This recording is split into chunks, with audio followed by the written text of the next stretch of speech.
The night Claire Bennett walked away from her $1 million prison, she had $247 in her checking account and a black eye hidden under expensive foundation. But that wasn't the worst part. The worst part was the anonymous text that arrived at 11:47 p.m. Your husband destroyed my sister. Now I'm going to destroy him. You can run or you can help me. Before you find out who sent that message and what happened next, hit that like button and drop a comment telling me what city you're watching from. I want to see how far this story travels. Now let me tell you about the woman who had everything and nothing at the same time. The rain hit the windows of the Connecticut mansion like accusations, sharp, relentless, impossible to ignore. Claire Bennett stood in the bathroom she'd renovated 3 years ago, staring at her reflection under the harsh vanity lights. Marble countertops, heated floors, a chandelier that cost more than most people's cars. None of it mattered when you were pressing concealer over a bruise that bloomed purple-green along your cheekbone. Claire? Marcus's voice drifted up from downstairs, smooth as aged whiskey. Where'd you put my cufflinks? The Cartier ones? She closed her eyes, breathed, opened them again. Second drawer, she called back, her voice steady despite the tremor in her hands. Left side. 30 years old, and she'd become an expert at sounding fine when everything inside her was breaking apart. The foundation covered most of the bruise. Not all of it, nothing could hide it completely, but enough that tomorrow's country club brunch wouldn't raise eyebrows. Enough that Marcus's business partners wouldn't ask uncomfortable questions. Enough that she could keep pretending the last 6 years of her marriage hadn't been a slow-motion car crash she kept surviving but never quite escaped. Claire had married Marcus Bennett 3 weeks after her 24th birthday, swept up in the kind of whirlwind romance that looked perfect from the outside. He was 31 then, already successful, already charming, already everything her mother had hoped she'd find. A self-made businessman who'd built his real estate development company from nothing, confident, ambitious. The kind of man who commanded attention when he walked into a room. The kind of man who, 6 months after the wedding, started correcting the way she laughed at parties. Too loud, he'd say. Makes you sound desperate for attention. The kind of man who, a year in, began managing her friendships. Sarah talks too much. Jessica's husband is a loser. Bad look for us. Maybe you should distance yourself a bit. The kind of man who, 2 years ago, grabbed her wrist hard enough to leave fingerprints when she questioned a charge on their credit card. Just asking, she'd said. Just wondering. His grip had tightened. You calling me a liar? You think I'm hiding something? She hadn't asked about charges since then. Tonight was different, though. Tonight, something in her had finally cracked. Not broken, cracked. There's a difference. Broken things shatter. Cracked things develop fault lines that spread slowly until the whole structure can't hold anymore. It started at dinner. Marcus had invited clients over, 2 men from New York, developers looking to partner on a project in Boston. Claire had cooked for 6 hours, braised short ribs, roasted vegetables, a chocolate souffle that required timing so precise she'd set 3 separate alarms. This is excellent, one of the men had said, cutting into the meat. You're a lucky man, Marcus. Marcus had smiled, the one that never reached his eyes. She does all right in the kitchen. Could work on her timing, though. Souffle was a bit overdone. It wasn't. She knew it wasn't. But contradicting him in front of guests would mean consequences later, so she'd smiled and nodded and cleared plates while they talked business in the living room. After the guests left, Marcus had found her in the kitchen, loading the dishwasher. You embarrassed me tonight. Claire had looked up, confused. What? How? That dress. Too tight. You look desperate. The dress was a navy blue sheath, conservative by anyone's standards. High neck, midi length, nothing revealing. Marcus, it's the same dress I wore to the Pattersons' anniversary party. You said you liked it then. Don't argue with me. His voice had dropped into that dangerous register, the one that made her stomach clench. I'm telling you how it looked. Are you calling me wrong? No, The slap came fast. Not hard enough to knock her down. Marcus was always careful about that. But hard enough to snap her head sideways. Hard enough to split her lips slightly. Hard enough to send a clear message. Watch your tone, he'd said, already straightening his tie, already moving past it like nothing had happened. I'm going to bed. Clean this up. Claire had stood there in the kitchen, tasting blood, surrounded by the remnants of a perfect dinner party, and something inside her had made a decision her conscious mind hadn't caught up to yet. Now, 4 hours later, she was packing. One suitcase. That's all she could manage without being obvious. Marcus was asleep. She'd heard his snoring start around midnight, but their bedroom door didn't lock from the inside. He'd removed that lock 2 years ago. For safety, he'd said, in case of emergency. She packed practical things. Jeans, t-shirts, her laptop. The emergency credit card she'd hidden in a tampon box 18 months ago. The one Marcus didn't know about. $300 in cash she'd skimmed from grocery money over the past year, $5 or $10 at a time. The jewelry stayed. The designer clothes stayed. The Louboutins and the Birkin bag and all the other expensive things that were supposed to make her happy stayed in the closet where they belonged. She kept her grandmother's ring, though, the small silver one with the chip in the band. That went on her finger. At 2:47 a.m., Claire Bennett walked out of her marriage. The Uber driver didn't ask questions when she got in with her single suitcase and swollen face. He just drove, and she just cried. And somewhere on I-95 between Connecticut and Massachusetts, she realized she had nowhere to go. No, that wasn't true. She had one place. Change of plans, she told the driver, her voice rough. Can you take me to Boston instead? He glanced in the rearview mirror. That's another 2 hours. Gonna cost you. I know. Her sister Maggie lived in Somerville, just outside Boston, in a tiny one-bedroom apartment above a Thai restaurant. They hadn't spoken in 8 months. Marcus had orchestrated a fight about Thanksgiving plans that had spiraled into silence. But Maggie was the only person Claire trusted not to call Marcus, not to tell her to go back, not to say she was overreacting. The rain followed them all the way to Massachusetts.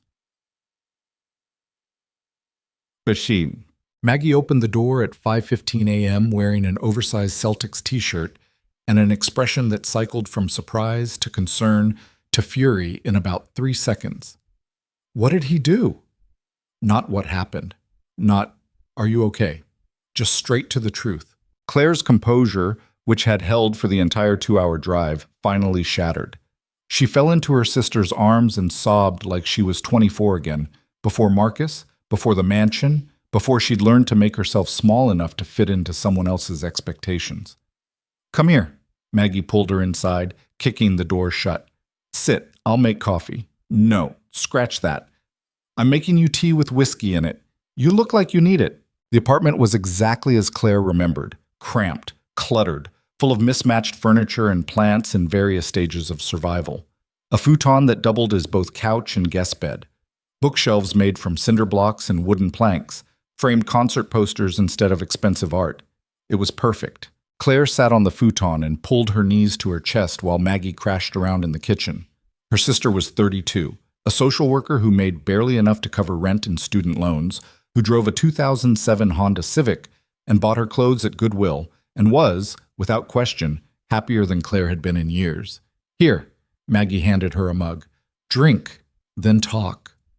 The tea was too sweet and the whiskey burned, but Claire drank it anyway. Then she talked. She told Maggie everything. 6 years of everything. The small cruelties that had grown into larger ones. The isolation, the control. The way Marcus had slowly, methodically separated her from friends, from hobbies, from anything that wasn't centered around him and his image and his needs. The violence, infrequent enough to feel like aberrations, calculated enough to leave minimal marks. I kept thinking it would get better, Claire said, staring into her mug. Like if I just tried harder, if I was a better wife, if I stopped making him angry. Stop. Maggie's voice was sharp. You know that's not how this works. You've listened to my stories from work 100 times. You know abusers don't stop because their victims get better at managing them. I know, I do know, but knowing and feeling are different things. Maggie reached over and squeezed her hand. You got out. That's what matters. You can stay here as long as you need. We'll figure out the rest later. He's going to look for me. Let him try. He shows up here. I'm calling the cops. Maggie, I'm serious. You're safe now. Whatever happens next, you're safe first. Claire wanted to believe that. She really did. But she'd learned the hard way that safety was conditional, temporary, something that could be revoked without warning. They sat in silence for a while, drinking spiked tea while dawn crept through the windows. Outside, Boston was waking up, delivery trucks rumbling past, Early commuters trudging toward the T, the city stretching and yawning into Monday morning. Claire must have dozed off at some point, because the next thing she knew, her phone was buzzing violently in her pocket. 12 missed calls, all from Marcus, 7 text messages. "Where are you? Claire, this isn't funny. You need to come home right now. I swear to God, if you embarrass me like this, pick up the phone. Pick up the phone. You're making a huge mistake." Her hand shook as she scrolled through them. Maggie, who'd apparently been watching, plucked the phone from her fingers. "Block him. I can't just—" "Yes, you can. Block him." Maggie's finger hovered over the screen. "Say the word and I'll do it for you." Claire thought about Marcus waking up to find her gone. The initial confusion, then the anger. The cold, calculating anger that was somehow worse than the hot kind. He'd be calling her friends next, except she didn't really have friends anymore. He'd call her mother, except her mother had passed away 3 years ago. Another loss Marcus had somehow made about himself. He'd call his lawyer. That was the next move. Protect his assets. Control the narrative. Make sure Claire couldn't touch anything that mattered. "Block him," Claire whispered. Maggie did. The silence that followed felt enormous. "I don't have anything," Claire said quietly. "No money, no job, no references that aren't 6 years old. Everything we have is in his name. The house, the cars, the accounts, all of it. I took $300 in cash and a credit card that might already be canceled." "You have you. That's not nothing." "It feels like nothing. I know, but it's not." Maggie stood up, stretching. "Look, I have to leave for work in an hour. You should sleep. Real sleep, not fugue state couch dozing. Take my bed. I'll text you my work number in case you need anything. We'll figure out next steps tonight, okay?" Claire nodded, too exhausted to argue. She just settled into Maggie's bed, which smelled like lavender detergent and was easily the most comfortable thing she'd experienced in hours, when her phone buzzed again. Unknown number. She almost didn't answer, almost let it go to voicemail, but something made her pick up. "Hello?" Silence. Then, "Claire Bennett?" Male voice. Deep, unfamiliar. "Who is this?" "Someone who knows what Marcus did. Someone who's been waiting a long time to make things right." Her heart hammered. "I don't understand." "There's a car outside your sister's building. Black Mercedes. Driver's name is Thomas. He'll bring you to me, and I'll explain everything. You have 10 minutes to decide." "Wait. How did you know I'm at my sister's? Who the hell is this?" "10 minutes, Claire. The car is waiting." The line went dead. Claire sat frozen on the bed, phone still pressed to her ear, her mind racing through possibilities. This was insane. This was how people got kidnapped. This was... She crossed to the window and looked down at the street. A black Mercedes idled at the curb. As she watched, the driver stepped out. Older man, gray hair, professional demeanor, and looked directly up at her window. He didn't wave, didn't gesture, just stood there, waiting. What the hell, Claire breathed. She should ignore this. Should delete the number and go to sleep and pretend some stranger hadn't just tracked her to her sister's apartment within hours of her arrival. She should be smart, careful, safe. But she'd been smart and careful and safe for 6 years, and where had that gotten her? Claire grabbed her jacket. What? The driver, Thomas apparently, said nothing as he opened the back door for her. Nothing as he pulled into traffic, nothing as they merged onto the highway heading toward the city. "Where are we going?" Claire finally asked. "Logan Airport." "The airport? I'm not going anywhere. I don't even have my private terminal, ma'am, different entrance." "That doesn't answer my question." Thomas glanced at her in the rearview mirror, his expression kind but firm. "All I can tell you is that Mr. Calloway has been looking forward to this meeting for a very long time. Everything else, he'll explain himself." "Calloway?" Claire repeated. "I don't know anyone named—" "Wait. Calloway." She did know that name. Not personally, but she'd heard Marcus mention it. Usually with contempt, sometimes with something that almost sounded like fear. Ethan Calloway. Tech industry. Billionaire. Notoriously private. Marcus had tried to pitch a development deal to him 2 years ago, some luxury condo project in Cambridge. Calloway had not only rejected it, but had publicly called the proposal architectural vandalism masquerading as innovation. Marcus had been furious for weeks. "Why does Ethan Calloway want to meet me?" That's his story to tell, ma'am. They drove the rest of the way in silence. The private terminal looked nothing like the chaos of regular Logan. No crowds, no security lines, just quiet luxury and people who moved with the confidence of those who'd never waited for anything in their lives.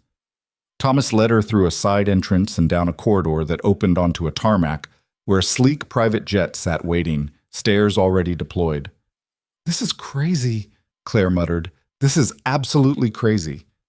"Mr. Calloway is on board," Thomas said. "He's expecting you. And if I say no? If I just walk away right now? Then I drive you back to your sister's apartment and you never hear from us again."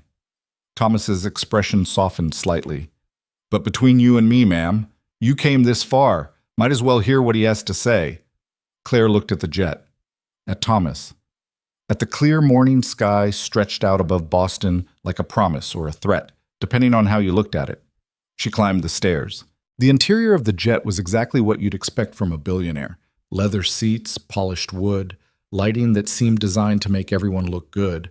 But it wasn't ostentatious. No gold fixtures or crystal chandeliers or any of the tacky wealth displays Marcus favored. This was money so secure it didn't need to prove anything.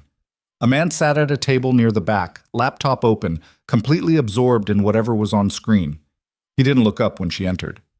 "Mr. Calloway?" He closed the laptop and stood, and Claire's first thought was that he looked tired. Successful, yes. The expensive watch and perfectly tailored suit confirmed that, but tired in a way that had nothing to do with lack of sleep and everything to do with carrying something heavy for too long. Ethan Calloway was 32, though he could have passed for older. Dark hair starting to gray at the temples, sharp features, the kind of face that looked like it used to smile more than it currently did. "Mrs. Bennett?" His voice was the same one from the phone, deep, controlled. "Thank you for coming. I'm not sure I had much choice. You tracked me down less than 6 hours after I left my husband. I've been tracking you for considerably longer than that, actually." He gestured to the seat across from him. "Please, sit. We have about 30 minutes before we need to take off." "Take off? I'm not going anywhere with you. I don't even know why I'm here." "You're here because 3 years ago, your husband destroyed my sister's life. You're here because he's done the same thing to at least 5 other women that I know of. And you're here because, as of midnight last night, I bought controlling interest in every single company, property, and asset Marcus Bennett thinks he owns." Claire sat down. Ethan opened his laptop again, turned it to face her. On screen was a document, pages and pages of financial records, stock transfers, Shell Corporation filings. "I've spent the last 4 years building a case against your husband. Not a legal case. He's too careful for that. Too good at hiding behind lawyers and NDAs, a financial one. I bought up his debt, purchased his creditors, acquired shares through third-party companies he never knew existed. And last night, at 11:47 p.m., I triggered the final purchase." He pulled up another screen. More documents. "Marcus Bennett doesn't own Bennett Development Corporation anymore, but I do. He doesn't own the Connecticut property. I do. His investment portfolio, his offshore accounts, his carefully constructed financial empire, all of it, mine." Claire stared at the screen, her mind struggling to process what she was seeing. "That's not possible. Marcus would have noticed." Marcus noticed what I wanted him to notice. A minor investor here, a small acquisition there. Nothing big enough to raise alarms. He's arrogant, Mrs. Bennett. That made him careless." "Why?" The word came out barely above a whisper. "Why would you do this?" Ethan's expression hardened. 7 years ago, my sister Emma was a junior architect at a firm in New Haven. Smart, talented, 26 years old and full of ideas about how to make cities better. She got assigned to a project with Marcus's company, a mixed-use development in Hartford. He paused, seeming to choose his words carefully. Marcus pursued her, aggressively. She wasn't interested. She was focused on her career, not romance. But he was persistent, charming. Eventually, she agreed to dinner. Claire's stomach turned. She knew where this was going. 6 months later, Emma was fired from her job. Marcus had convinced her to share proprietary designs from her firm, told her it was just to get feedback, nothing serious. Then he used those designs for his own project and reported her for corporate espionage when the firm found out. Oh, God. She lost everything. Her job, her reputation, her professional network. No one would hire her. Marcus blackballed her across the entire industry. She fell into depression, started drinking. Ethan's voice remained level, but Claire could hear the pain underneath. 3 years ago, Emma killed herself. Pills and alcohol. Left a note that mentioned Marcus by name. The cabin was silent except for the distant sound of jet engines warming up. "I'm so sorry," Claire said quietly. "I didn't know. I had no idea Marcus had—" "Why would you? He's good at compartmentalizing, good at showing different faces to different people. The charming businessman, the devoted husband, the ruthless competitor, all true, all masks." Claire thought about the man she'd married versus the man who'd hit her last night. Different people, same person. She understood exactly what Ethan meant. "After Emma died, I started digging," Ethan continued, "hired investigators, followed paper trails, found 5 other women with similar stories, women whose careers he'd destroyed, whose reputations he'd ruined. Always the same pattern: pursue, exploit, discard, destroy anyone who tried to fight back. And you've been planning revenge ever since." "Justice," Ethan corrected. "Revenge is emotional. This is calculated." "What's the difference?" "Revenge is hot. Justice is cold." He closed the laptop. "I'm not going to hurt your husband, Mrs. Bennett. I'm going to dismantle everything he's built, brick by brick, until there's nothing left but the truth of what he is." "Where do I fit into this?" "That's your choice. You can walk away right now, go back to your sister's apartment, file for divorce, move on with your life. I'll send you documentation about the assets. You're legally entitled to half in a divorce settlement, and unlike Marcus, I believe in honoring legal obligations. Or you can come with me to New York. Help me finish this. You know Marcus better than anyone. You know how he thinks, how he operates, where his vulnerabilities are. With your help, I can make sure he never does this to anyone else again." Claire looked out the window at the tarmac, the morning sun climbing higher, the ordinary world going about its ordinary business, while she sat in a private jet being offered a chance at something that felt dangerously close to revenge, disguised as justice. "If I help you, what happens to me after?" "Whatever you want. You'll have financial security. Your share of the settlement would be substantial. You'd have your freedom, and you'd have the satisfaction of knowing you stopped him. You make it sound simple. It's not simple. It's necessary." Ethan leaned forward slightly. "I've been watching you for months, Mrs. Bennett. Not stalking, observing, trying to understand who you were beyond Marcus's wife. I saw you volunteer at that women's shelter in Hartford. I saw you sneak money to the housekeepers he underpaid. I saw you stand up for that waitress he berated at the country club even though it meant facing his anger later." Claire's breath caught. "You saw that?" "I see everything where Marcus is concerned. And what I saw was someone who deserved better than what she got. Someone who might actually use power responsibly, if given the chance. I don't want power. I just want peace. Sometimes you have to go through war to get to peace." The pilot's voice crackled over the intercom. "Mr. Calloway, we're cleared for takeoff whenever you're ready." Ethan stood. "Last chance, Mrs. Bennett. Yes or no? Come to New York and help me take down your husband, or walk away and never look back. Either choice, I'll respect it."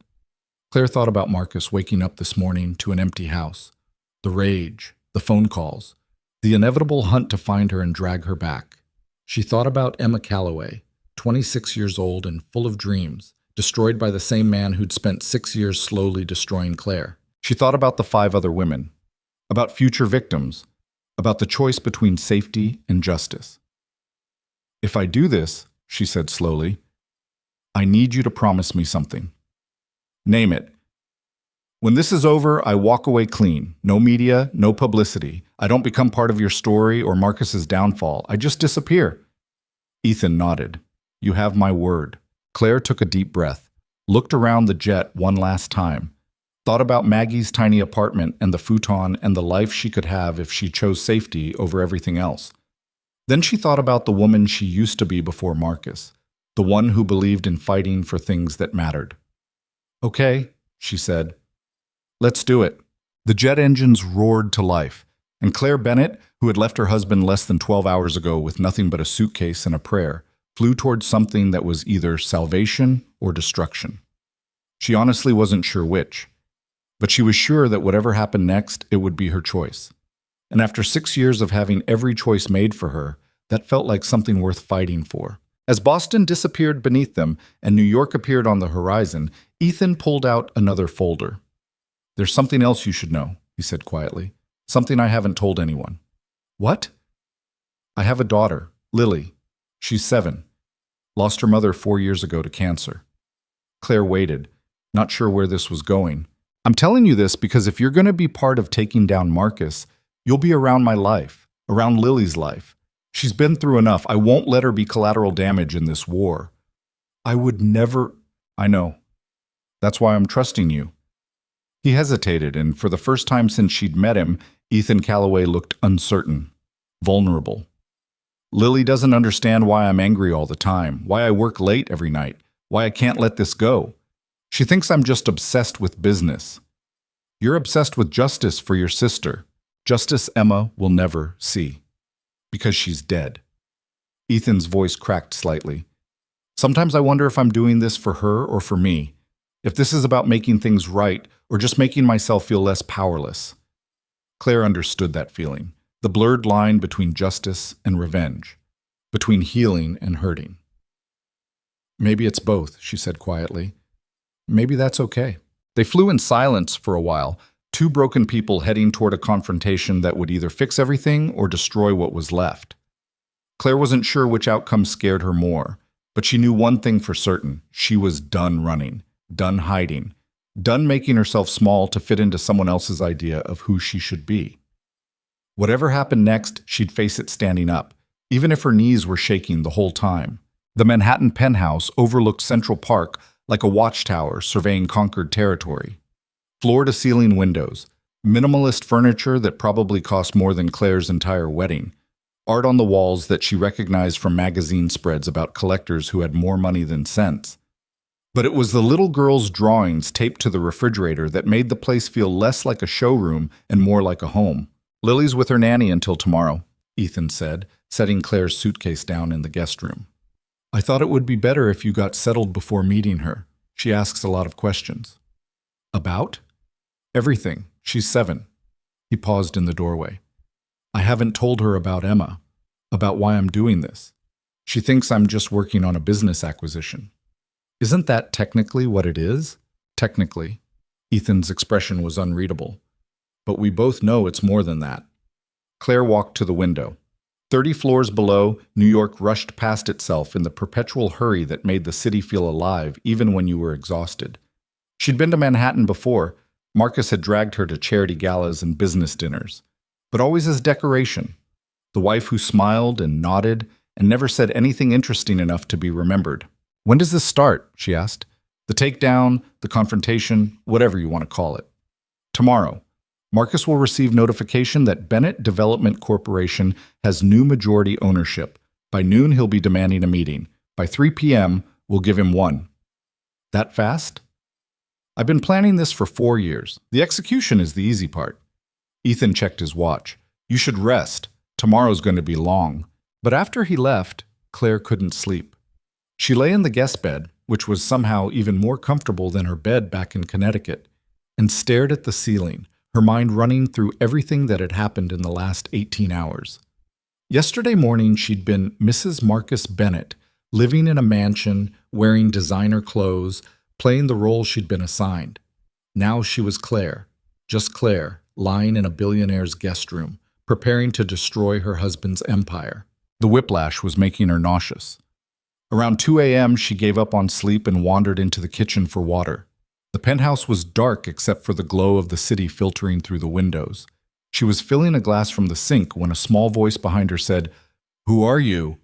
Claire spun around, nearly dropping the glass. A little girl stood in the hallway, clutching a stuffed rabbit that had seen better days. Dark hair in a tangled braid, oversized pajamas with planets on them, eyes that were unmistakably Ethan's, sharp, observant, missing nothing. "I'm Claire," she said, trying to sound calm despite her racing heart. "You must be Lily." "Daddy didn't say anyone was staying over." Lily's grip on the rabbit tightened. "Are you his girlfriend?" No, I'm..." Claire hesitated. What was she exactly? "I'm helping your dad with a work project."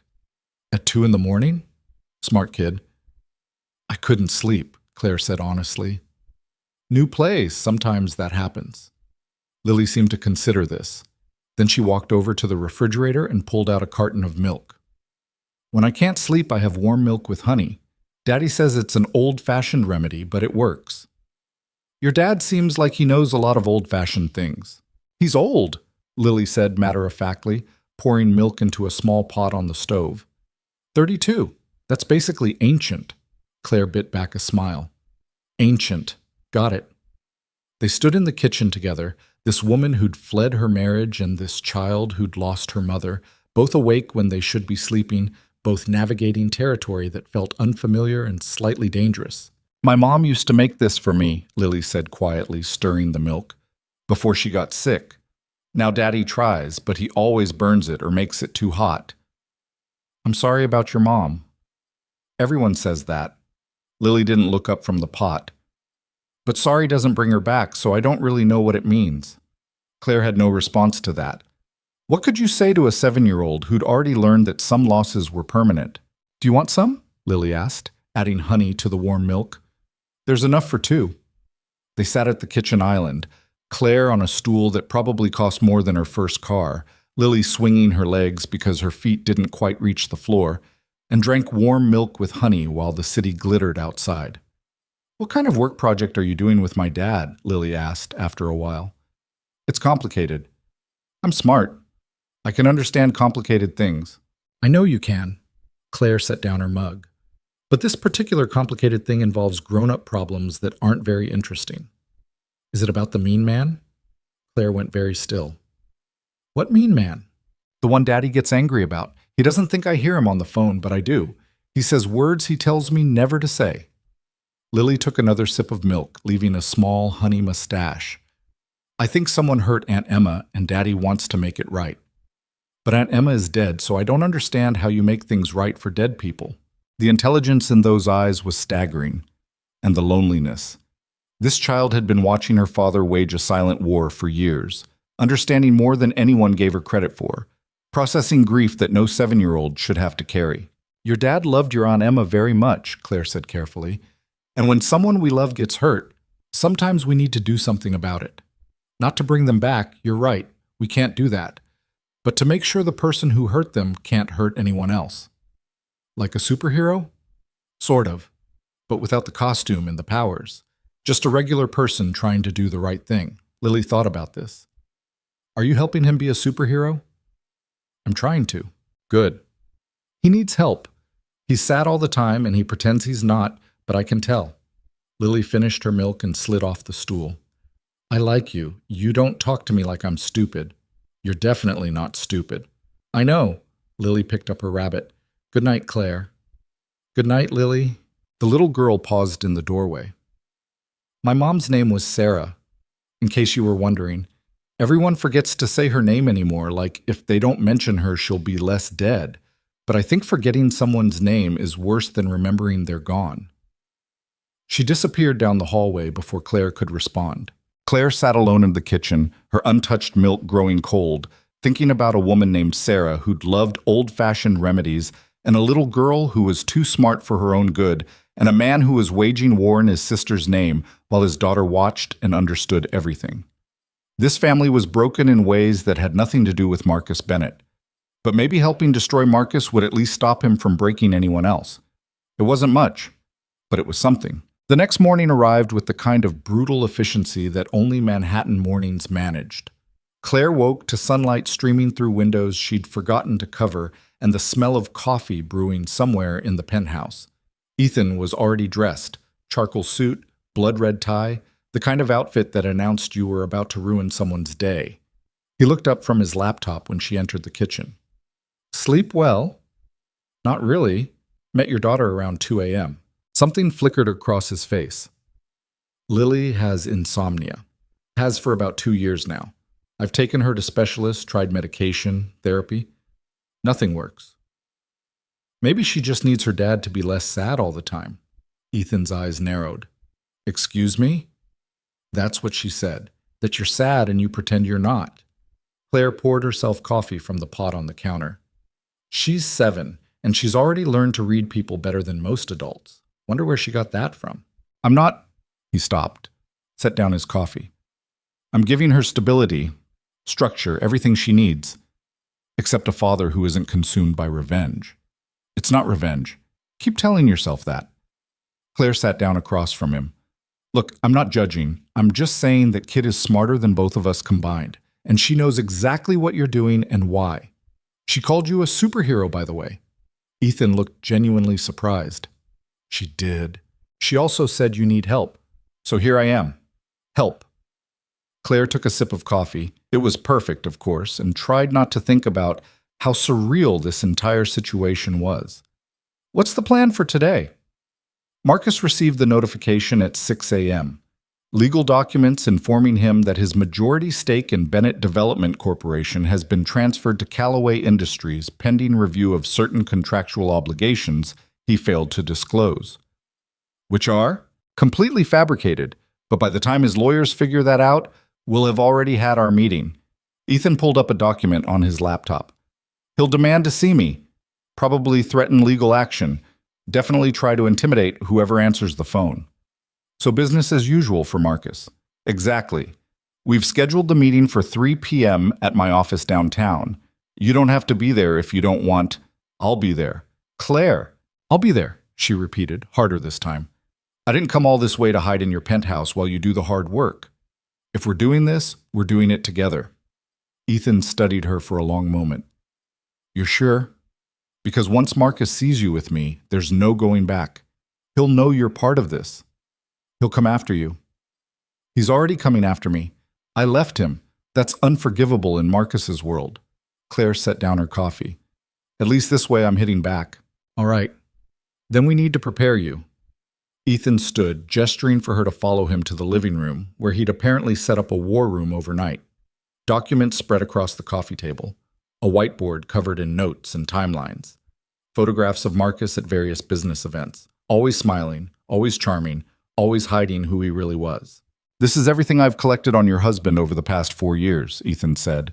Business dealings, personal relationships, financial records, communications.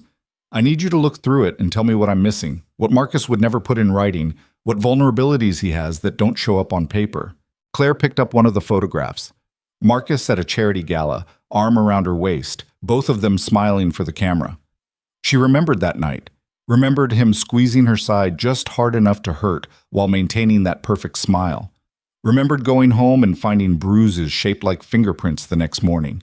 He's paranoid about people seeing him as weak, she said quietly. Everything he does is about maintaining an image of control, success, power. That's why he destroys anyone who threatens that image. Like Emma. Like me, like everyone who sees through the performance. Claire set down the photograph. His worst fear is public humiliation, private losses he can spin, recover from, hide. But public failure, that's what would actually destroy him. So we make it public. We make it unavoidable. They spent the next 6 hours going through documents, building a strategy, preparing for every possible response Marcus might have. Ethan was methodical, precise, thinking 3 moves ahead like he was playing chess instead of destroying a man's life. Claire tried to feel guilty about that, tried to find some remaining loyalty to the man she'd married, the one who'd seemed charming and ambitious and full of promise back when she was 24 and naive. She couldn't find it. All she found was anger and determination and a strange, fierce satisfaction at finally fighting back. At 1 p.m., Lily came home from wherever Ethan had sent her, probably her nanny's apartment or some fancy private school activity. She stopped in the doorway of the living room, taking in the documents and photographs and whiteboard. "You're really doing it," she said. "The superhero thing." "We're trying," Claire said. Lily walked over to the whiteboard, studying the timeline Ethan had mapped out. This man hurt Aunt Emma? Ethan looked like he wanted to redirect the conversation, protect his daughter from the ugliness they were about to unleash, but Claire caught his eye and shook her head slightly. Lily deserved the truth, or at least a version of it she could understand. "Yes," Ethan said finally. "He hurt Aunt Emma and other people. And you're going to stop him?" "We're going to try." Lily nodded, processing this with the seriousness of someone much older. "Good. I miss Aunt Emma. She used to bring me books and read them in funny voices. She sounds wonderful, Claire said softly.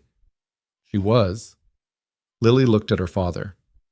Are you going to be less sad after this is over? The question hung in the air like a challenge. Ethan opened his mouth, closed it, seemed genuinely unsure how to answer his own daughter. I don't know, he said finally, but I hope so. Me too.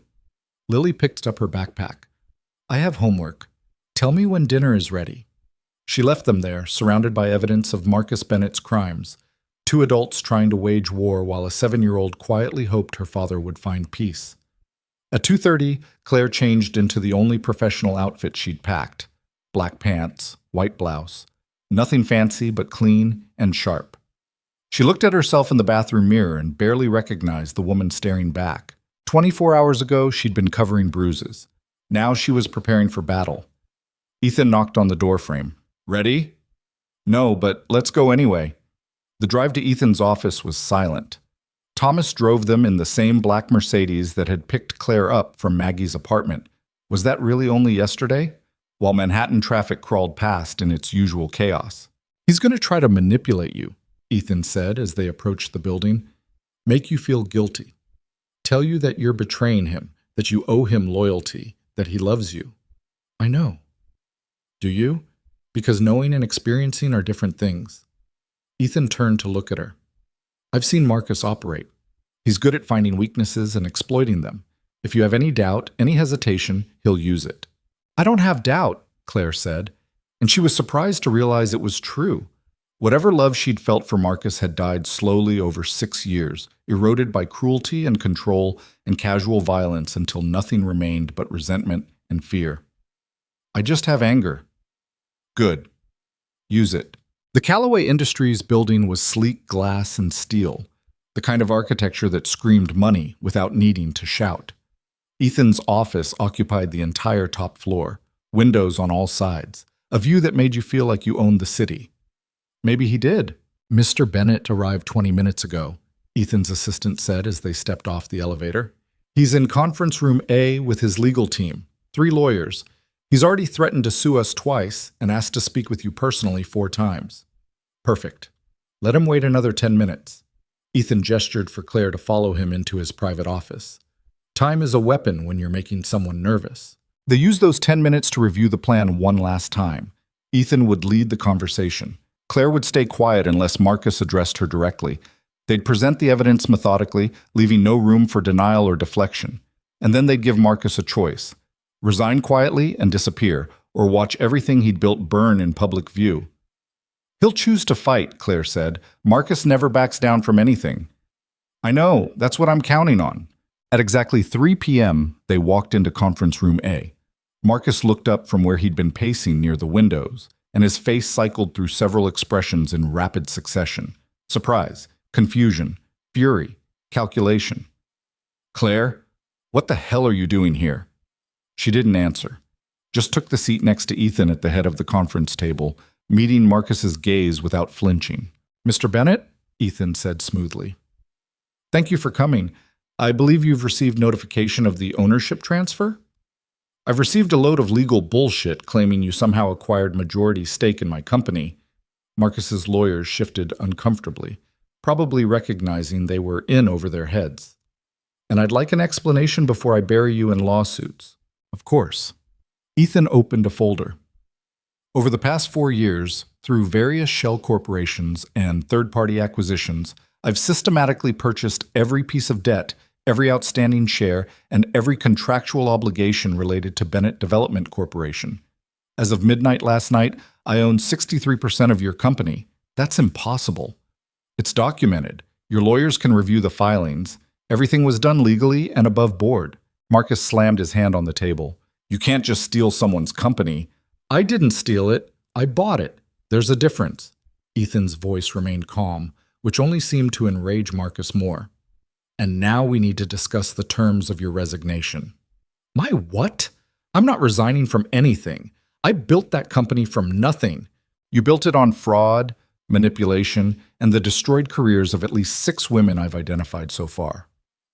Ethan slid a document across the table, including my sister, Emma Callaway.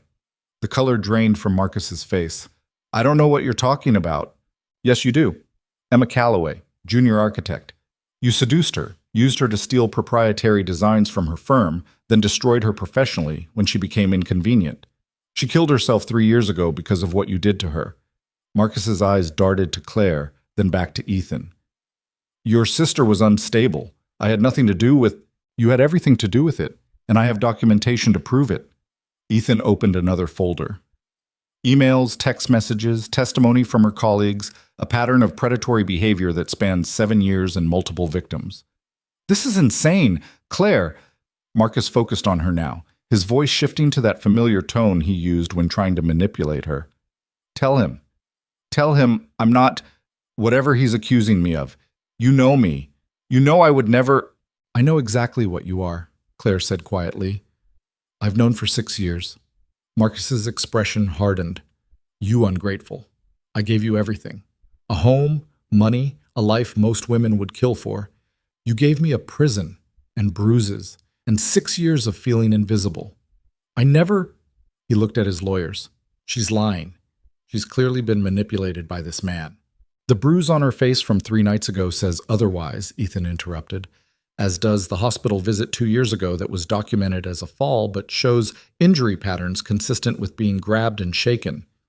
Claire's breath caught. She hadn't known Ethan had found that. Marcus's lawyers were whispering urgently now, probably realizing their client had significantly more problems than a hostile takeover. Here's what's going to happen, Ethan said, his voice still calm, still controlled. You're going to resign as CEO of Bennett Development Corporation. You're going to sign over all operational control to me. You're going to issue a public statement citing personal reasons for stepping down. And in exchange, I won't release any of this information to the media. You're blackmailing me. I'm offering you a choice. Take it or leave it. Marcus stood abruptly, his chair scraping against the floor. This isn't over. I'll fight this. I'll drag you through every court in the country. Then I'll make sure every detail of what you did to Emma and the others becomes public record during discovery. Every email, every testimony, every piece of evidence showing exactly what kind of man you are. Ethan stood as well, matching Marcus's height, but radiating cold confidence. You'll lose. And by the time the legal battle is over, your reputation will be destroyed, your company will be worthless, and everyone who ever respected you will know the truth. Or, Claire added, surprising herself with how steady her voice sounded, you can take the deal. Disappear quietly. Rebuild somewhere else where no one knows your name. Either way, you don't get to hurt anyone anymore. Marcus looked at her like he'd never really seen her before. You did this. You turned him against me. You did this, she corrected. Every choice that brought you here, you made yourself. I'm just finally choosing to stop protecting you from the consequences. The room fell silent. Marcus's lawyers shuffled papers nervously. Ethan waited, patient as stone. Claire held her ground, refusing to look away. Finally, Marcus spoke, his voice low and dangerous. You think you've won? Both of you?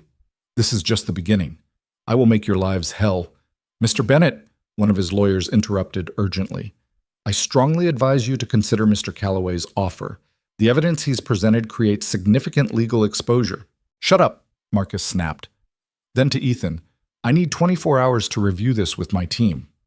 You have 6. After that, the offer expires and everything goes public. 6 hours. Take it or leave it. Those are your options. Marcus grabbed his briefcase, his movements jerky with barely controlled rage. This isn't over. Yes, Claire said softly.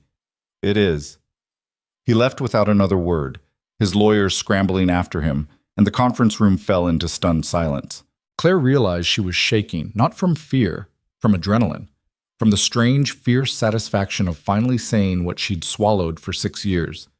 You did well, Ethan said quietly. I feel like I'm going to throw up. That's normal. Come on, let's go home.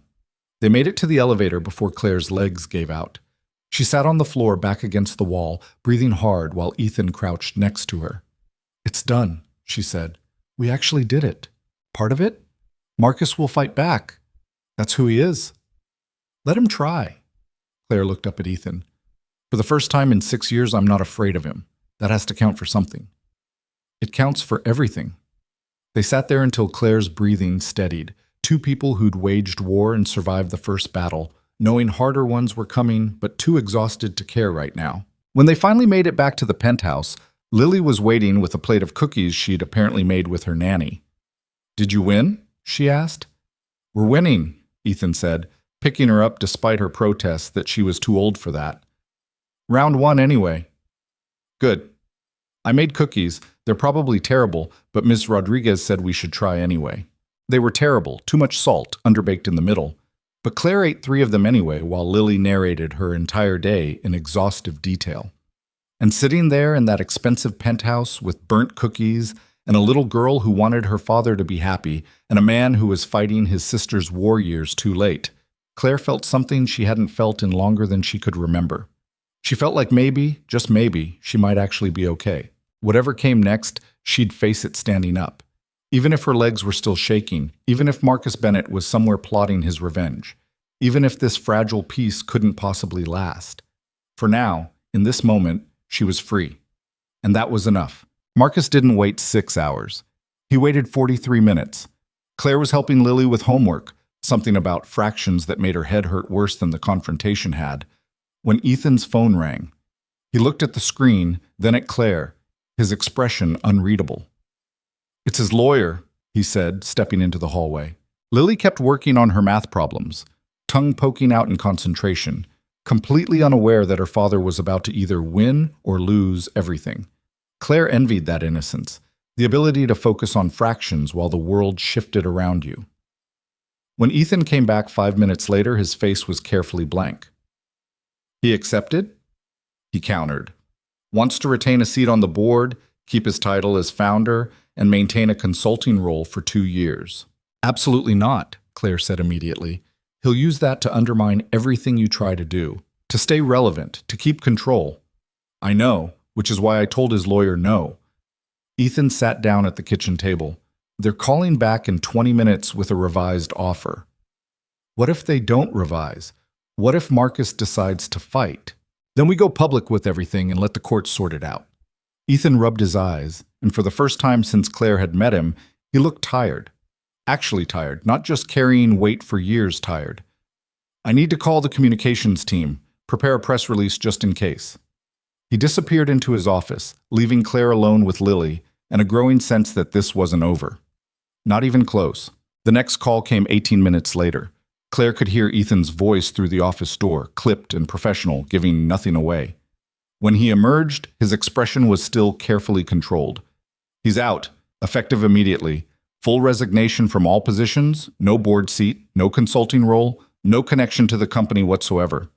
Claire felt something loosen in her chest. He actually agreed? His lawyers convinced him. Apparently they ran the numbers on what a public scandal would cost versus walking away quietly. The math wasn't in his favor. Ethan paused. "There's one condition." "Of course there is." "He wants you to sign an NDA, agreeing never to speak publicly about your marriage or anything that happened during it." The audacity of it hit Claire like a slap. Even in defeat, Marcus was trying to control her, silence her, make sure she could never tell her story. "No," she said. "Claire, no. I'm not signing anything that gives him power over me. Not anymore. It's legally binding. If you violate it, he could sue you for everything. Let him try. I don't have anything left to take." Claire stood up, her hands shaking but her voice steady. "I didn't come here to trade one prison for another. If Marcus wants to resign, fine, but I'm not signing away my right to speak." Ethan studied her for a long moment, then he nodded slowly. "All right, I'll tell them the NDA is off the table. But Claire, you need to understand what this means. Without that protection, Marcus could retaliate. He could spread lies about you, trash your reputation, make your life hell. He's been doing that for 6 years. At least now I can fight back." Lily looked up from her homework, eyes moving between them. "Is the bad man going away?" "Yes," Ethan said. "He's going away." "Good. Can we have dinner now? I'm starving." The simplicity of it, the way Lily could process world-changing events and immediately pivot to immediate needs like food, made Claire want to laugh and cry at the same time. They ordered Chinese food because none of them had the energy to cook. Lily talked non-stop about her friend Emma, different Emma, Claire had to remind herself, who was apparently terrible at dodgeball, but great at reading. Ethan listened with half his attention, the other half clearly still on the phone call he'd have to make to reject Marcus's NDA demand. Claire picked at her low mane and wondered when the relief would hit, when she'd feel victorious instead of just exhausted. Around 8 p.m., Ethan made the call. Claire could hear his end of the conversation from the living room where she was pretending to watch whatever animated movie Lily had chosen. My client declines to sign the NDA. The resignation stands without it or the deal is off. A pause. That's not my problem. Your client needs to decide what's more important, controlling his ex-wife or protecting what's left of his reputation. Another pause. Longer this time. You have until midnight. After that, everything goes public. He hung up. Lily had fallen asleep on the couch, her head on Claire's lap, the movie still playing. Claire carefully extracted herself and followed Ethan to the kitchen, where he was pouring himself 2 fingers of whiskey. Want one? He asked. I probably shouldn't. Probably not. But it's been a hell of a day. He poured a second glass anyway and slid it across the counter to her. They drank in silence for a while, the city lights twinkling through the windows like stars that had fallen and gotten stuck in the skyscrapers. Thank you, Claire said finally. For what? For backing me up on the NDA. You could have pressured me to sign it, made the deal cleaner, avoided complications, but you didn't. Ethan swirled his whiskey. I told you I wouldn't let Marcus control you anymore. That includes through me. Still, thank you. They finished their drinks. Ethan carried Lily to her bedroom while Claire cleaned up the takeout containers, trying to make herself useful in this space that wasn't hers, this life that wasn't hers, this strange liminal moment between her old existence and whatever came next. The call came at 11:47. Marcus's lawyer sounded exhausted. My client agrees to resign effective immediately with no conditions. No NDA. No board seat. Complete severance from Bennett Development Corporation. Ethan put the phone on speaker so Claire could hear. And the public statement?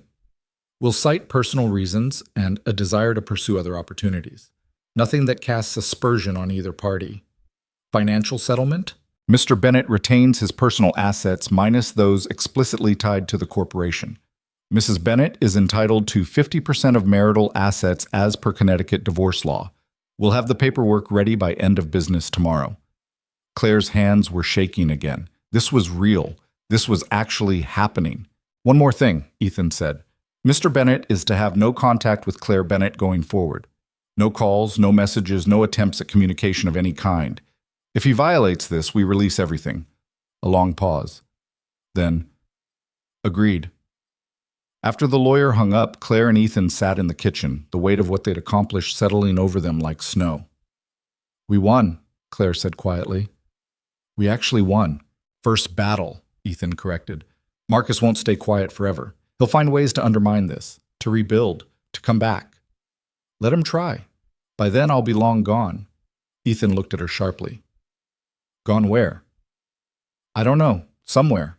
Anywhere that isn't Connecticut or New York or anywhere Marcus might look for me. Claire finished her water. You said I could disappear after this was over. I'm holding you to that. What about the divorce settlement? The money? I'll take enough to start over. Give the rest to charity or your foundation, or I don't care. I just want out. Claire, I mean it, Ethan. I appreciate everything you've done, but I can't stay here. This isn't my world. These aren't my people. I need to figure out who I am when I'm not Mrs. Marcus Bennett, and I can't do that in a penthouse in Manhattan. Ethan was quiet for a long time. When he finally spoke, his voice was careful. Where would you go? Boston. Back to Maggie's. Find a job, a tiny apartment, a normal life. Nothing fancy, nothing complicated, just simple and mine. You could do more than that. With the settlement money, you could travel, go back to school, start a business, anything. I could, but I think I need small right now, manageable, safe. Claire met his eyes. Does that make sense? More than you know.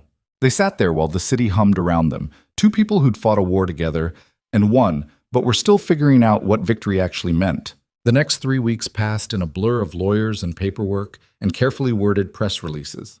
Marcus resigned publicly, citing a desire to spend more time with family. He didn't have family, but no one questioned it. Bennett Development Corporation underwent restructuring under new management. The media barely noticed because bigger scandals were always breaking, and one CEO stepping down barely registered. Claire signed divorce papers in a conference room that smelled like expensive wood polish and regret. Marcus wasn't there.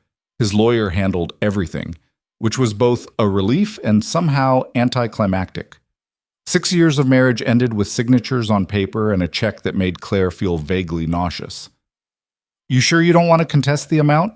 Ethan asked, reviewing the settlement. "You're legally entitled to more." "It's enough. More than enough." The number had so many zeros Claire had trouble processing it. "I just want it over." And then suddenly, it was. Claire Bennett, soon to be Claire Morrison again, reclaiming her maiden name, was officially single, officially free, officially terrified about what came next. She told Maggie first, calling from Ethan's office while he was in meetings. "You did it?" Maggie's voice was cautious, like she couldn't quite believe it. "You're really divorced?" "As of an hour ago. Papers are filed, settlement is done, Marcus is out of my life." "Holy shit. Claire, holy shit." "I know. Are you okay?" Claire thought about it. Was she okay?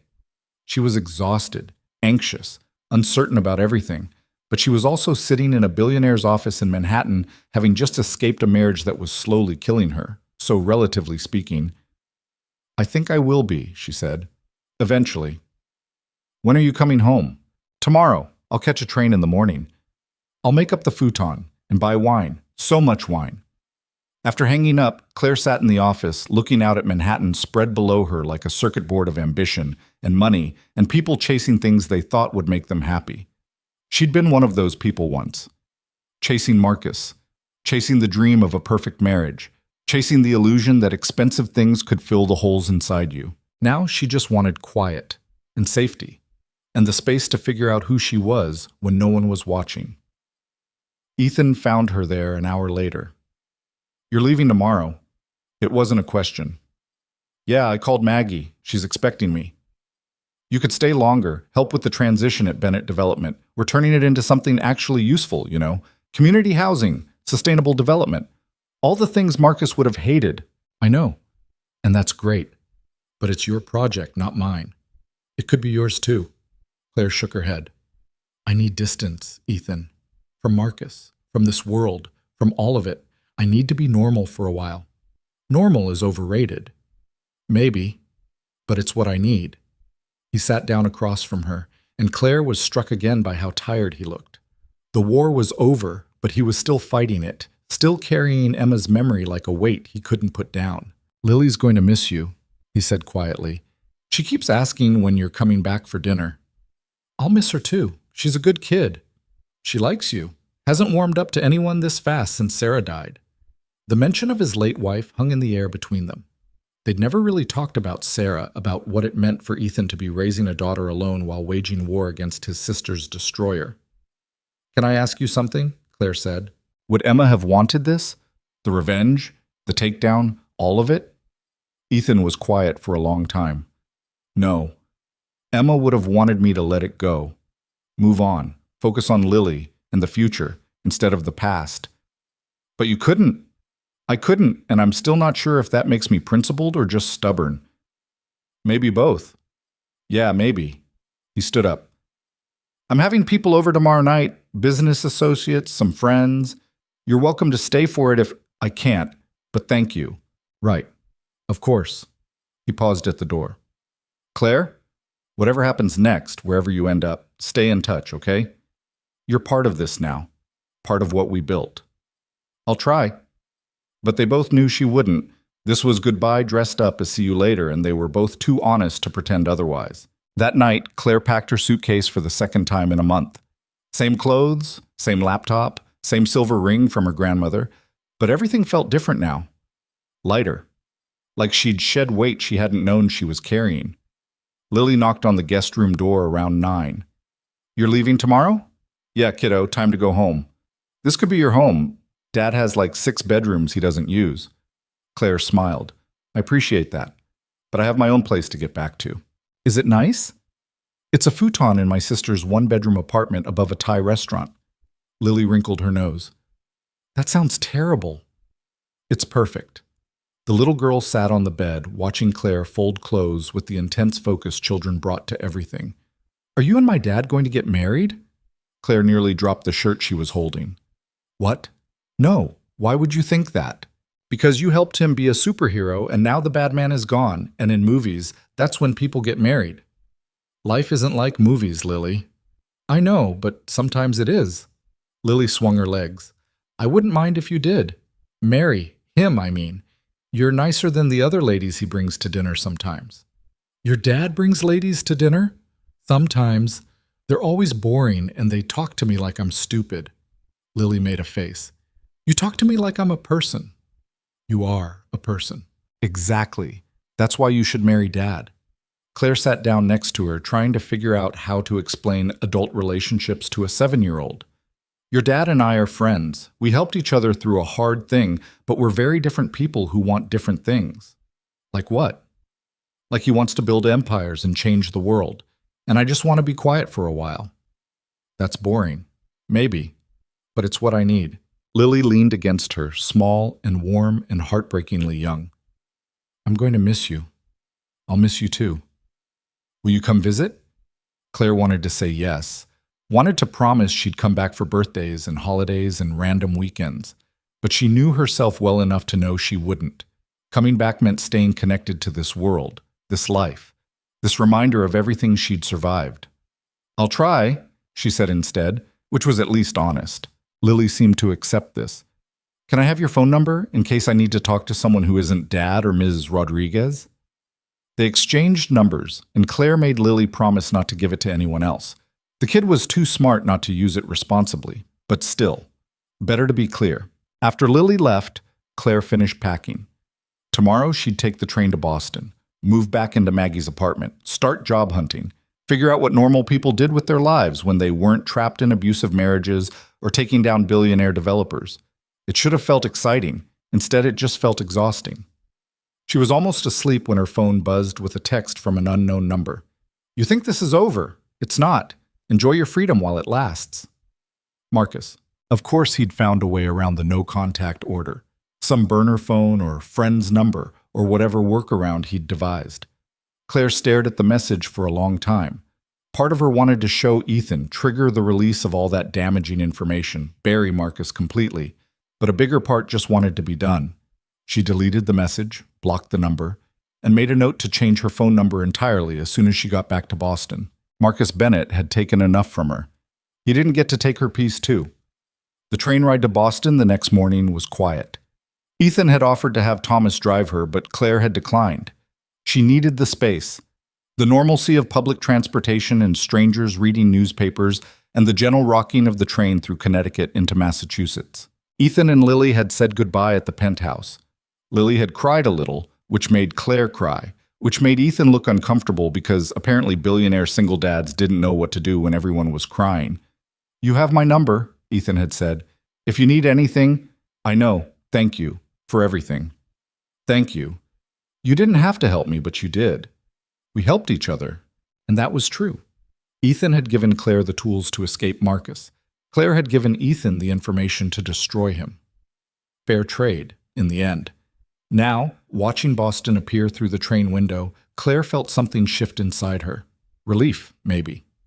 Or just exhaustion finally giving way to whatever came after.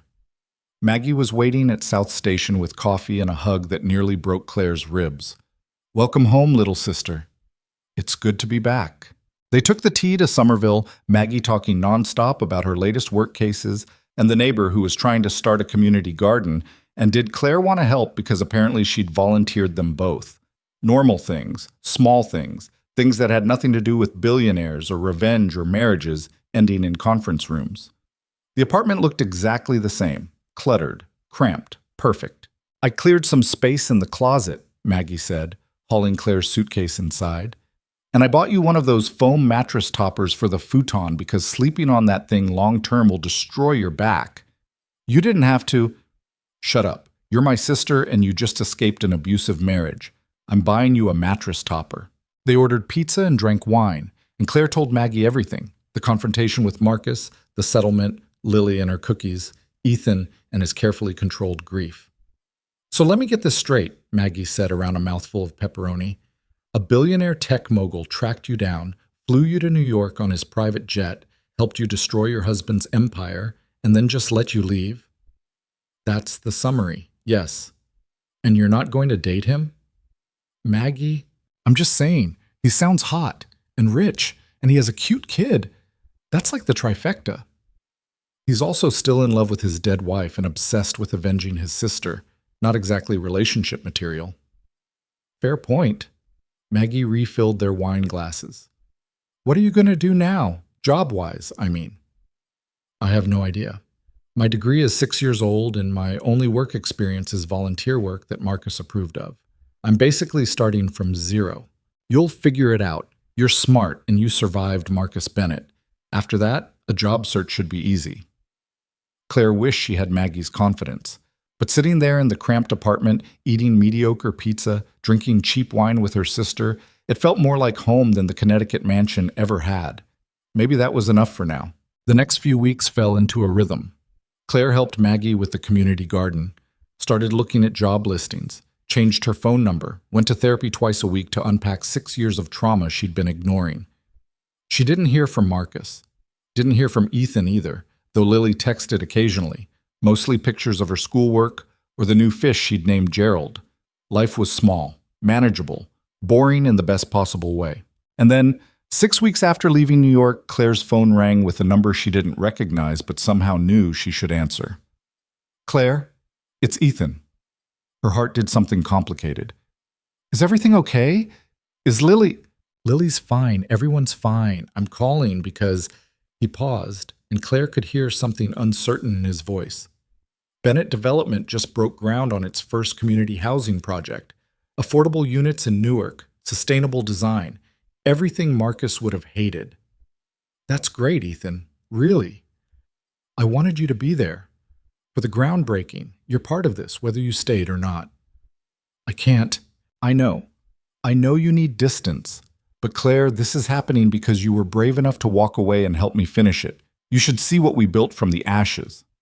Claire looked around Maggie's apartment, at the life she was slowly building, small, safe, hers. Send me pictures, she said finally. That's the best I can do. Okay, pictures. Another pause. You doing all right up there? Getting there. You? Same. Lily started therapy, talking about Sarah, about Emma, about all of it. Turns out 7-year-olds know more than we give them credit for. She's a smart kid. Takes after her aunt. Ethan's voice softened. I'm sorry that I dragged you into my war, that I used your pain to fuel my revenge. You gave me a way out. That's not dragging. That's saving. Still, I'm sorry. Me too, for everything. They said goodbye, and Claire sat on the futon for a long time after, thinking about choices and consequences and the strange ways people entered and exited your life. Ethan Calloway had been her salvation and her weapon. He'd given her freedom and asked for her help in return. Fair trade. But now he was just a voice on the phone from a life she'd left behind. And that was okay. That evening, Claire got a text from a number she didn't recognize. For a second, her heart clenched. Marcus, finding her again. But then she read the message. This is Emma, Lily's friend, not the dead aunt. Lily gave me your number. She says you're nice and I should ask you about books because you know good ones. Do you? Claire laughed until she cried. Leave it to Lily to give out her phone number to second graders looking for reading recommendations. She texted back, I know some good ones. What do you like to read? The response was immediate. Everything, except boring stuff. I'll send you a list. Cool. Lily says you used to live with her and her dad, but you left because you wanted to be normal. Claire's throat tightened. Something like that. That's dumb. Normal is boring. Maybe. But sometimes boring is good, if you say so. Thanks for the books. Claire made a list. Harry Potter, Percy Jackson, A Wrinkle in Time, all the books she'd loved as a kid, and sent it to Emma with a note that said reading wasn't about being normal or special, it was about finding stories that made you feel less alone. Then she put down her phone and went to help Maggie make dinner. Life was small, manageable, hers. And somewhere in New York, A billionaire was building community housing from the ruins of a corrupt empire, while his daughter texted her missing friend's former roommate about books. It wasn't a perfect ending, but it was an honest one. And for Claire Bennett, Claire Morrison, that was finally enough. 3 months passed before Claire realized she was actually happy. Not the performance happiness she'd practiced during her marriage. The smile for cameras, the correct laugh at parties, the performance of contentment. Real happiness. The kind that snuck up on you while you were washing dishes in your sister's tiny kitchen, or reading on the tea or drinking bad coffee at a job interview. She'd found work at a nonprofit that helped women transition out of domestic violence situations. The pay was terrible.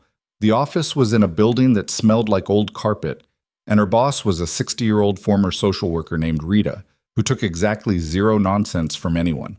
It was perfect. "You're overqualified," Rita had said during the interview, looking over Claire's resume with obvious skepticism. College degree, volunteer experience, references from the Hartford Women's Shelter. Why do you want to answer phones and file paperwork for $22 an hour? Claire had considered lying, making up something about wanting to give back or finding her passion or any of the polished answers people gave in interviews.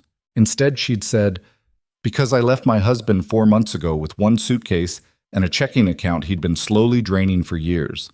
Because I know what it's like to need help and be too ashamed to ask for it. And because answering phones means I might be the first voice someone hears when they're deciding whether to leave or stay, and I want to be the person who tells them they can survive it." Rita had hired her on the spot. Now Claire spent her days coordinating shelter placements, helping women navigate restraining orders, and listening to stories that sounded uncomfortably familiar. The work was hard. Some days she came home and cried in the shower because a woman had gone back to her abuser, or a judge had denied a protection order, or the system had failed someone who desperately needed it to work. But it mattered. In a way, nothing had mattered during her 6 years with Marcus. Maggie noticed the change first. "You smiled at that terrible joke the grocery clerk made," she said one Saturday morning, unpacking produce in the kitchen. "The one about cucumbers. It wasn't even funny." "It was a little funny. It was objectively terrible, but you laughed anyway." Maggie paused, a bunch of kale in her hand. "You're doing better." "I'm getting there." "No, I mean you're actually doing better, not just surviving, actually living." Claire thought about it. She was sleeping through the night now, without nightmares about Marcus finding her. She'd stopped flinching when men raised their voices. She'd even gone on a date. Terrible date. The guy had spent 40 minutes talking about his cryptocurrency investments. But she'd gone and survived and hadn't felt the need to apologize for existing the entire time. "Yeah," she said quietly. "I think I am." The texts from Lily continued sporadically. Pictures of Gerald the fish, updates about school, occasional questions about books or homework, or whether Claire thought it was weird that her dad worked all the time. Claire always responded, keeping it light, friendly, the kind of distant aunt relationship that felt safe for both of them. Then one Tuesday in late October, her phone rang while she was making dinner. Lily's number. "Hey kiddo, what's up?" "Dad's in the hospital." Lily's voice was small, scared, nothing like her usual confident chatter. Claire's heart stopped. "What happened?" "He collapsed at work. They said it's exhaustion and stress, and he hasn't been sleeping. Ms. Rodriguez took me to see him, but he looks terrible, and they're making him stay overnight, and I'm scared." "Where are you now?" "At home. Ms. Rodriguez is here, but she keeps trying to make me eat soup, and I don't want soup." "Is your dad okay? Is he in danger?" "The doctor said he'll be fine, but he needs to rest. But Claire, he looks so tired, like he hasn't slept in months." Because he probably hasn't, Claire thought. Ethan had been running on revenge and guilt for 4 years, and now that the war was over, his body was finally demanding payment for all those sleepless nights, and skipped meals, and the weight of carrying his sister's death. "Can I talk to Mrs. Rodriguez?" There was shuffling, then a warm voice with a thick accent. "Hello? This is Rosa Rodriguez." "Hi, I'm Claire. I'm a friend of Ethan's. Lily sounds pretty scared." "She is scared. Mr. Calloway, he does not take care of himself. Works too much, sleeps too little. The doctor says he must rest, but I know him. He will try to work from the hospital bed." "Is he actually okay?" Lily said exhaustion, but the doctor says his heart is fine, his blood work is fine. He is just completely worn out. They want to keep him for observation. Make sure he rests. Rosa lowered her voice. But between you and me, I think he is more than tired. I think he is sad. He has been sad since his sister died, and even after winning his big fight, the sad does not go away. Claire understood that. Victory didn't erase grief. Sometimes it just left you empty, wondering what you were supposed to do now that the war was over. Can you put Lily back on? Lily, the lady wants to talk to you. Claire? Lily's voice was shaky. Can you come? I know you said you needed to be away, but Dad's in the hospital, and I don't know what to do, and Ms. Rodriguez is nice, but she's not. She's not you. Every instinct Claire had screamed at her to say no. Going back to New York meant stepping back into that world, risking the peace she'd built, opening doors she'd worked hard to close. But there was a 7-year-old on the phone who was scared and asking for help, and Claire had never been good at saying no to people who actually needed her. I'll catch the first train tomorrow morning, she heard herself say. Can Ms. Rodriguez stay with you tonight? Yes.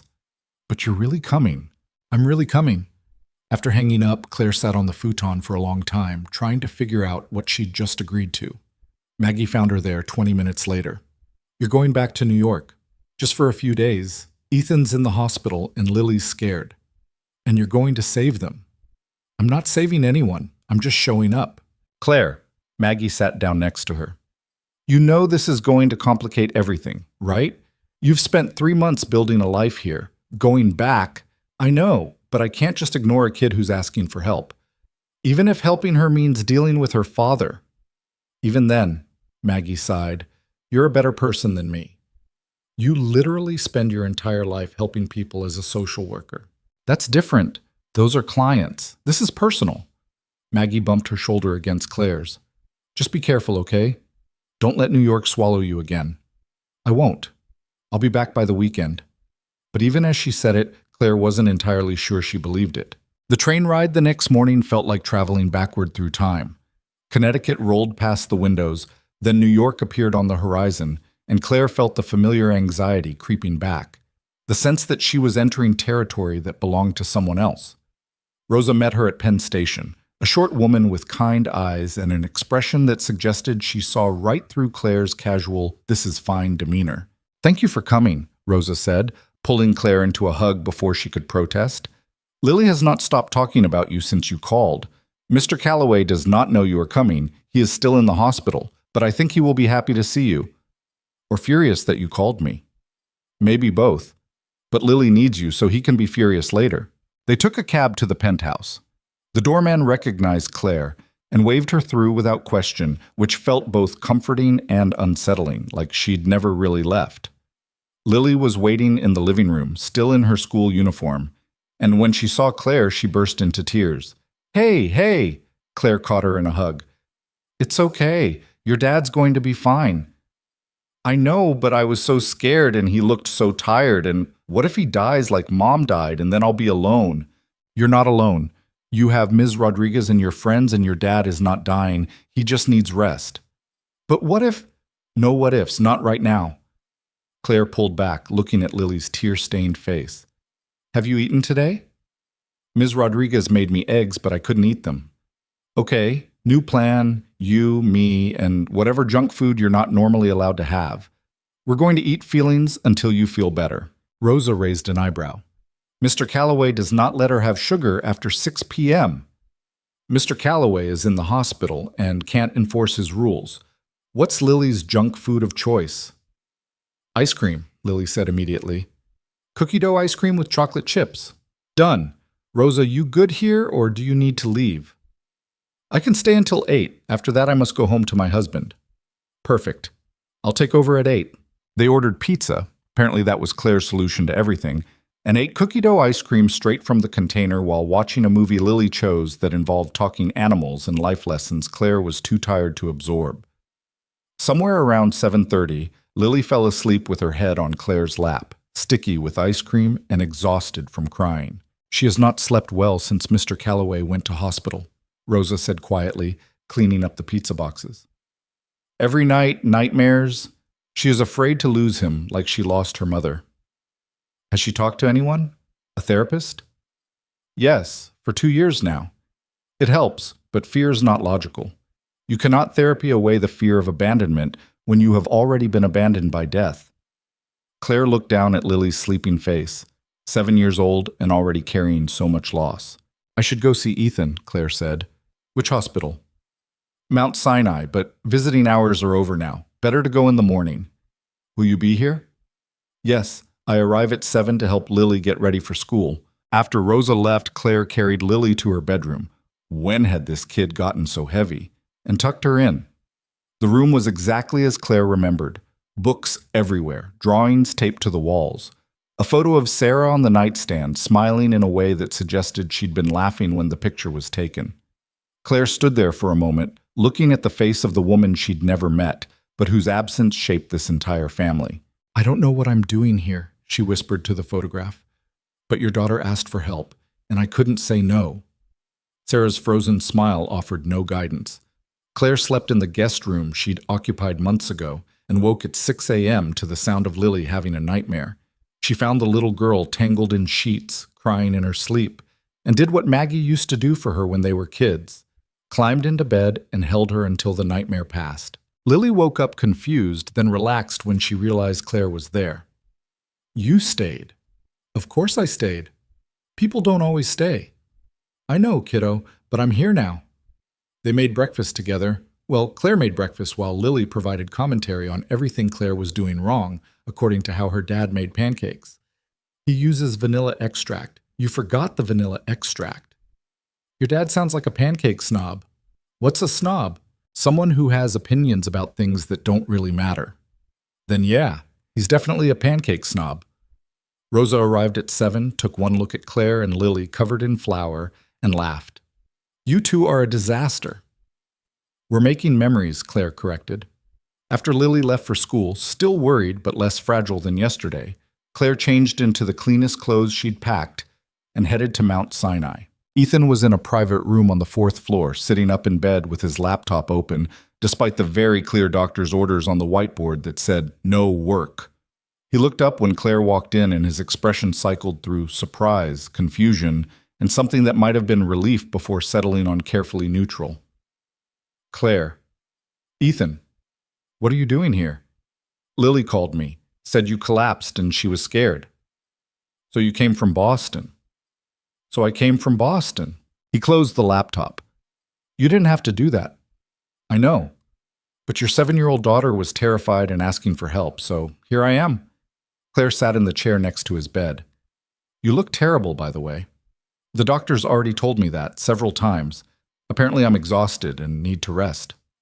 Shocker. It's not that bad. You collapsed at work, Ethan. That's the definition of that bad. He looked away, jaw tight. I'm fine. Just been working a lot. Working or punishing yourself? Excuse me? You heard me. Claire leaned forward. The war is over. Marcus is gone. You won. But you're still acting like you're fighting, still running yourself into the ground like if you just work hard enough you can bring Emma back. You don't know what you're talking about, don't I? I spent 6 years destroying myself trying to make Marcus happy, thinking if I just tried harder, did better, was smaller, he'd stop hurting me. You're doing the same thing except your abuser is guilt and grief instead of a person. Ethan's hands clenched on the bed sheets. Emma died because I wasn't there to stop it, because I was too focused on building my company to notice she was falling apart. So yes, I'm trying to make up for that, to do something that matters in her name. And you have. Bennett Development is building affordable housing. You've created programs to help people Marcus would have exploited. You did what you set out to do. It's not enough. It will never be enough. That's the thing about grief. There's no amount of good works that balances out the loss. You can't earn your way out of missing someone. They sat in silence for a while. Medical equipment beeped softly. Someone in the hallway was arguing with a nurse about discharge papers. Lily's scared, Claire said finally. She thinks you're going to die like her mother did. Ethan's face crumpled slightly. I know. Rosa told me, I don't know how to stop. The work, I mean. When I'm working, I don't have to think about everything I've lost. But you're scaring your daughter. And eventually you're going to lose her too. Not to death, but to distance. Because she's learning that work is more important than people, and that's a terrible lesson for a 7-year-old. I don't know how to do this, Ethan said quietly. Be a single parent and run a company and process grief and all of it. Sarah made it look easy, balancing everything, being present, making Lily feel loved. I can't do what she did. You're not supposed to be Sarah. You're supposed to be you, imperfect, grieving, doing your best you. What if my best isn't good enough? Then you figure it out. Get more help. Work less. Go to therapy. Whatever it takes. Claire stood up. But right now your daughter is at school worrying about whether you're alive, so the first step is getting out of this hospital and showing her you're okay. The doctors want to keep me another day. Then call Lily, video call her at lunch, show her your face, prove you're still here. Ethan looked at her for a long moment. Why are you here, Claire? Really? Because Lily asked, and because someone needed to tell you that winning the war doesn't mean you get to destroy yourself in the aftermath. You could have told me that over the phone. I could have, but I didn't. Something shifted in his expression. How long are you staying? I don't know, couple days, until Lily feels better. And then back to Boston, back to normal? That's the plan? Right, of course. He picked up his phone. I should call the office. Let them know I'll be back tomorrow. Ethan, I'll work from home, part-time. That's a compromise, right? It wasn't enough, but it was something. Claire decided not to push. She'd said what needed saying. The rest was up to him. She stayed at the hospital for another hour, mostly sitting in silence while Ethan made calls and pretended he wasn't exhausted. Then she went back to the penthouse to wait for Lily to get home from school. The kid burst through the door at 3:15, backpack flying, and immediately asked if Claire had seen her dad. I did. He looks tired, but he's okay, and he wants to video call you at dinner to prove it. Really? Really? He misses you. Lily hugged her so hard Claire's ribs protested. Thank you for coming. I know you didn't want to. Who says I didn't want to? You left because you wanted to be normal, and we're not normal. Dad's a billionaire, and I don't know what I am, but I'm definitely not normal either. Claire crouched down to Lily's level. You're a smart, brave kid who's dealing with hard stuff. That's pretty normal, actually. Most people are dealing with hard stuff. Some just hide it better. Are you dealing with hard stuff? Always, but I'm figuring it out. Is that why you left? To figure stuff out? Partially, but also because this isn't my world. I needed to find my own world. Does that make sense? Lily thought about it. Kind of, but I still wish you'd stayed. I know, kiddo. They made dinner together, pasta with store-bought sauce, because Claire's cooking skills had limits. And at 6 p.m., Ethan called via video chat. He was still in the hospital bed, but he'd shaved and looked more alert. Hey, sweetheart. Dad, Lily grabbed the phone. Are you okay? When are you coming home? Tomorrow. The doctors are letting me out tomorrow morning. Promise? Promise. And when I get home, we're going to have a talk about me working less and being around more. Really? Really? Claire pointed out that I've been kind of terrible at that lately. Lily glanced at Claire, who was pretending not to listen from the kitchen. Claire's smart. She is. Now tell me about your day. Did you finish that project on ecosystems? They talked for 20 minutes, Lily's anxiety visibly easing as she watched her father make jokes and ask questions and be present in the way she needed. After hanging up, Lily looked at Claire. You told him to work less? I suggested he might want to prioritize you over board meetings. What did he say? That he'd try. That's what adults say when they don't actually plan to change. Sometimes, but I think your dad means it. Because you told him to. Because he loves you, and he's finally listening to what you need. Lily seemed satisfied with this. They spent the evening doing homework and watching cooking shows and acting like this was normal. Claire staying in a Manhattan penthouse, helping raise someone else's kid, pretending she belonged here. Except it didn't feel like pretending. It felt comfortable in a way that should have scared her, but instead just felt right. That night, after Lily went to bed, Claire sat by the windows looking out at the city. Her phone buzzed with a text from Maggie. How's it going? Complicated. Are you coming back? Yes. Probably. I don't know. That sounds healthy. I'm helping Ethan's daughter. That's all. Sure. Just helping. Nothing else. What else would there be? Oh, I don't know. Maybe the fact that you've been half in love with him since he flew you to New York on a private jet to take down your abusive husband? Claire stared at the message, typed and deleted 3 responses, finally settled on, I'm not in love with him. Okay. But you're thinking about it. I'm thinking about a 7-year-old who needs stability. Right. The 7-year-old, not her emotionally unavailable billionaire father. Good night, Maggie. Love you too, little sister. Just be careful. Claire put down her phone and tried not to think about Maggie's words.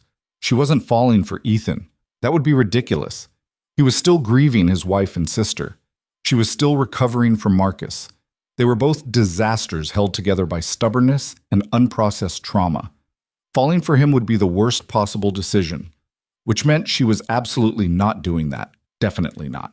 She was still telling herself that the next morning when Ethan came home from the hospital looking exhausted but upright, Lily tackled him in a hug that nearly knocked him over.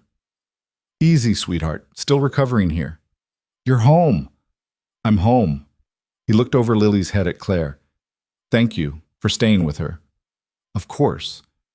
Can you stay for lunch? I'd like to talk. About everything. Claire should have said no, should have made excuses about getting back to Boston, back to her job, back to her normal life. Instead, she said, sure, lunch sounds good. And watching Ethan make sandwiches while Lily chattered about school, the 3 of them moving around the kitchen like they'd done this 1,000 times before, Claire realized something that terrified her. She didn't want to leave. Not tomorrow, not this weekend, not ever. Which was a problem she had absolutely no idea how to solve. Lunch turned into dinner, which turned into Claire spending another night in the guest room, which turned into a week of her living in the penthouse while pretending she was just helping out temporarily. Ethan worked from home like he'd promised, though Claire caught him sneaking into his office at midnight more than once. Lily's nightmares gradually decreased. The 3 of them fell into a rhythm that felt dangerously close to being a family, which was exactly why Claire knew she needed to leave. You're doing it again, Maggie said during their daily phone call. Claire had escaped to Central Park, needing air and distance and perspective she couldn't find inside the penthouse. Doing what? Making yourself small, convincing yourself you don't belong somewhere just because it feels good. That's not what I'm doing. Then what are you doing? Because from where I'm sitting, you've been in New York for 2 weeks helping raise someone else's kid while working your Boston job remotely and lying to yourself about what's actually happening. Claire sat down on a bench watching joggers and dog walkers and nannies pushing expensive strollers. Normal New York life happening around her while her own life felt increasingly surreal. I don't know what's happening, she admitted. I came here to help Lily feel safe. Now I'm cooking dinner and helping with homework. And yesterday, Ethan asked my opinion on hiring decisions for the foundation. And that's bad because? Because this isn't my life, Maggie. This is borrowed, temporary. I'm the woman who helped destroy Ethan's enemy, not someone who belongs in his world permanently. Did he say that, or are you saying it for him? Claire didn't have an answer to that. That evening, Ethan asked her to stay after Lily went to bed. They sat in the living room with glasses of wine. Neither of them was really drinking, the city glittering below them like possibilities neither was ready to name. I need to talk to you about something, Ethan said finally. Claire's stomach clenched. Here it was. The conversation where he thanked her for her help and gently suggested she go back to Boston because this arrangement couldn't last forever. Okay, I'm closing Bennett Development Corporation. Whatever Claire had been expecting, it wasn't that. What? Not immediately. We'll finish the current projects, the affordable housing, the community centers, all of it. But after that, I'm shutting it down. The company represented everything Marcus was. I don't want to build on that foundation anymore. But you've transformed it, made it into something good. I've put a fresh coat of paint on a structure built from fraud and exploitation. That's not the same as starting clean. Ethan set down his wine glass. I'm starting something new. A foundation dedicated to helping women rebuild after leaving abusive situations. Job training, housing assistance, legal support, therapy. Everything someone would need to actually start over. Claire's throat tightened. Like what you gave me. Like what you deserved from the beginning. What Emma deserved. What all of them deserved. He looked at her directly. I want you to run it. Ethan, hear me out. You're already working with a nonprofit doing exactly this. You understand the problems from the inside. You know what works and what doesn't, and you care about it in a way I can fund but never fully comprehend. I'm not qualified to run a foundation. I've been working in the field for 3 months. You're more qualified than you think, and you wouldn't be alone. I'd hire a full team, experienced people who know how to build programs that actually work. But I want you leading it, setting the vision, making sure we're helping people, not just writing checks to feel better about ourselves. Claire stood up, needing to move. This is crazy. A month ago, I was answering phones in a cramped office in Boston.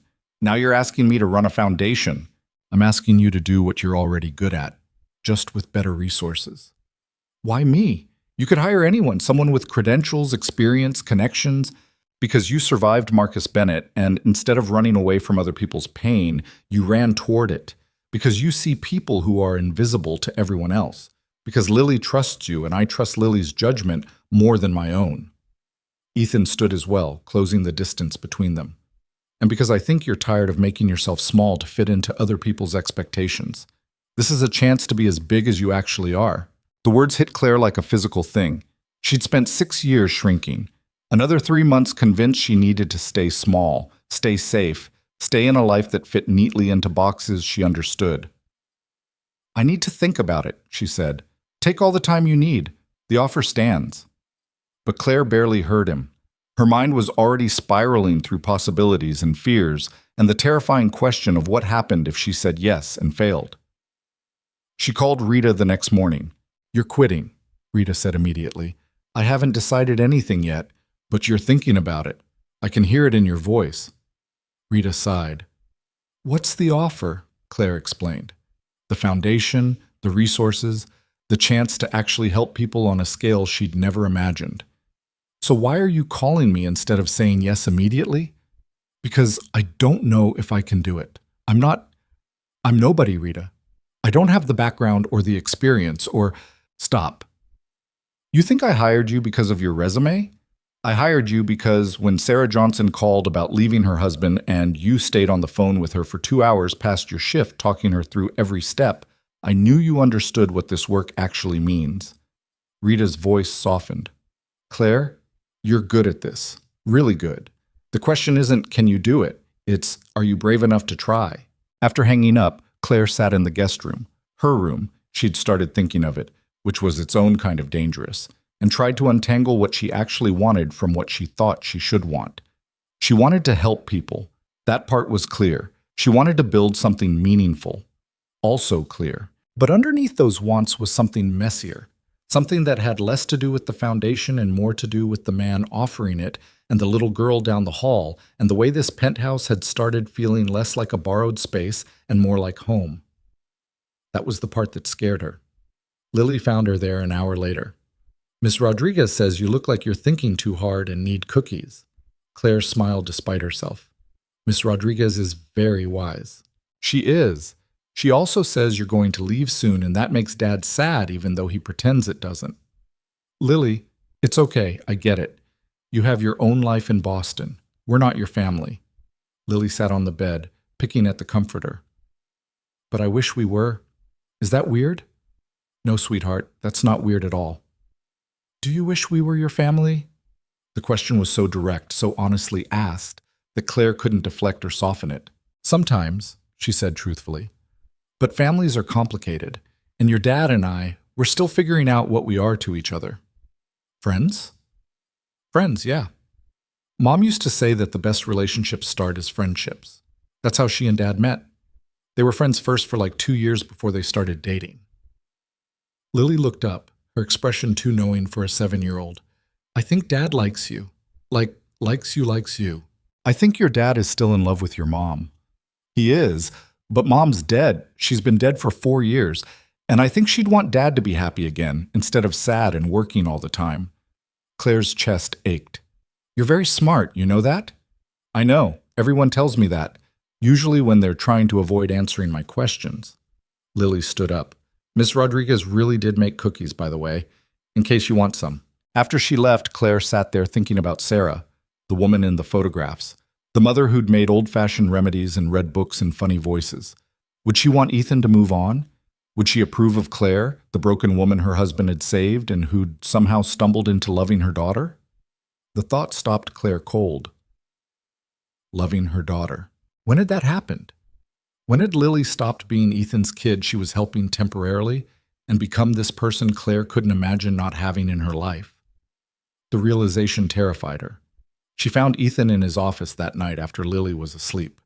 He looked up from his laptop, working again, always working, and something in Claire's expression made him close it immediately. What's wrong?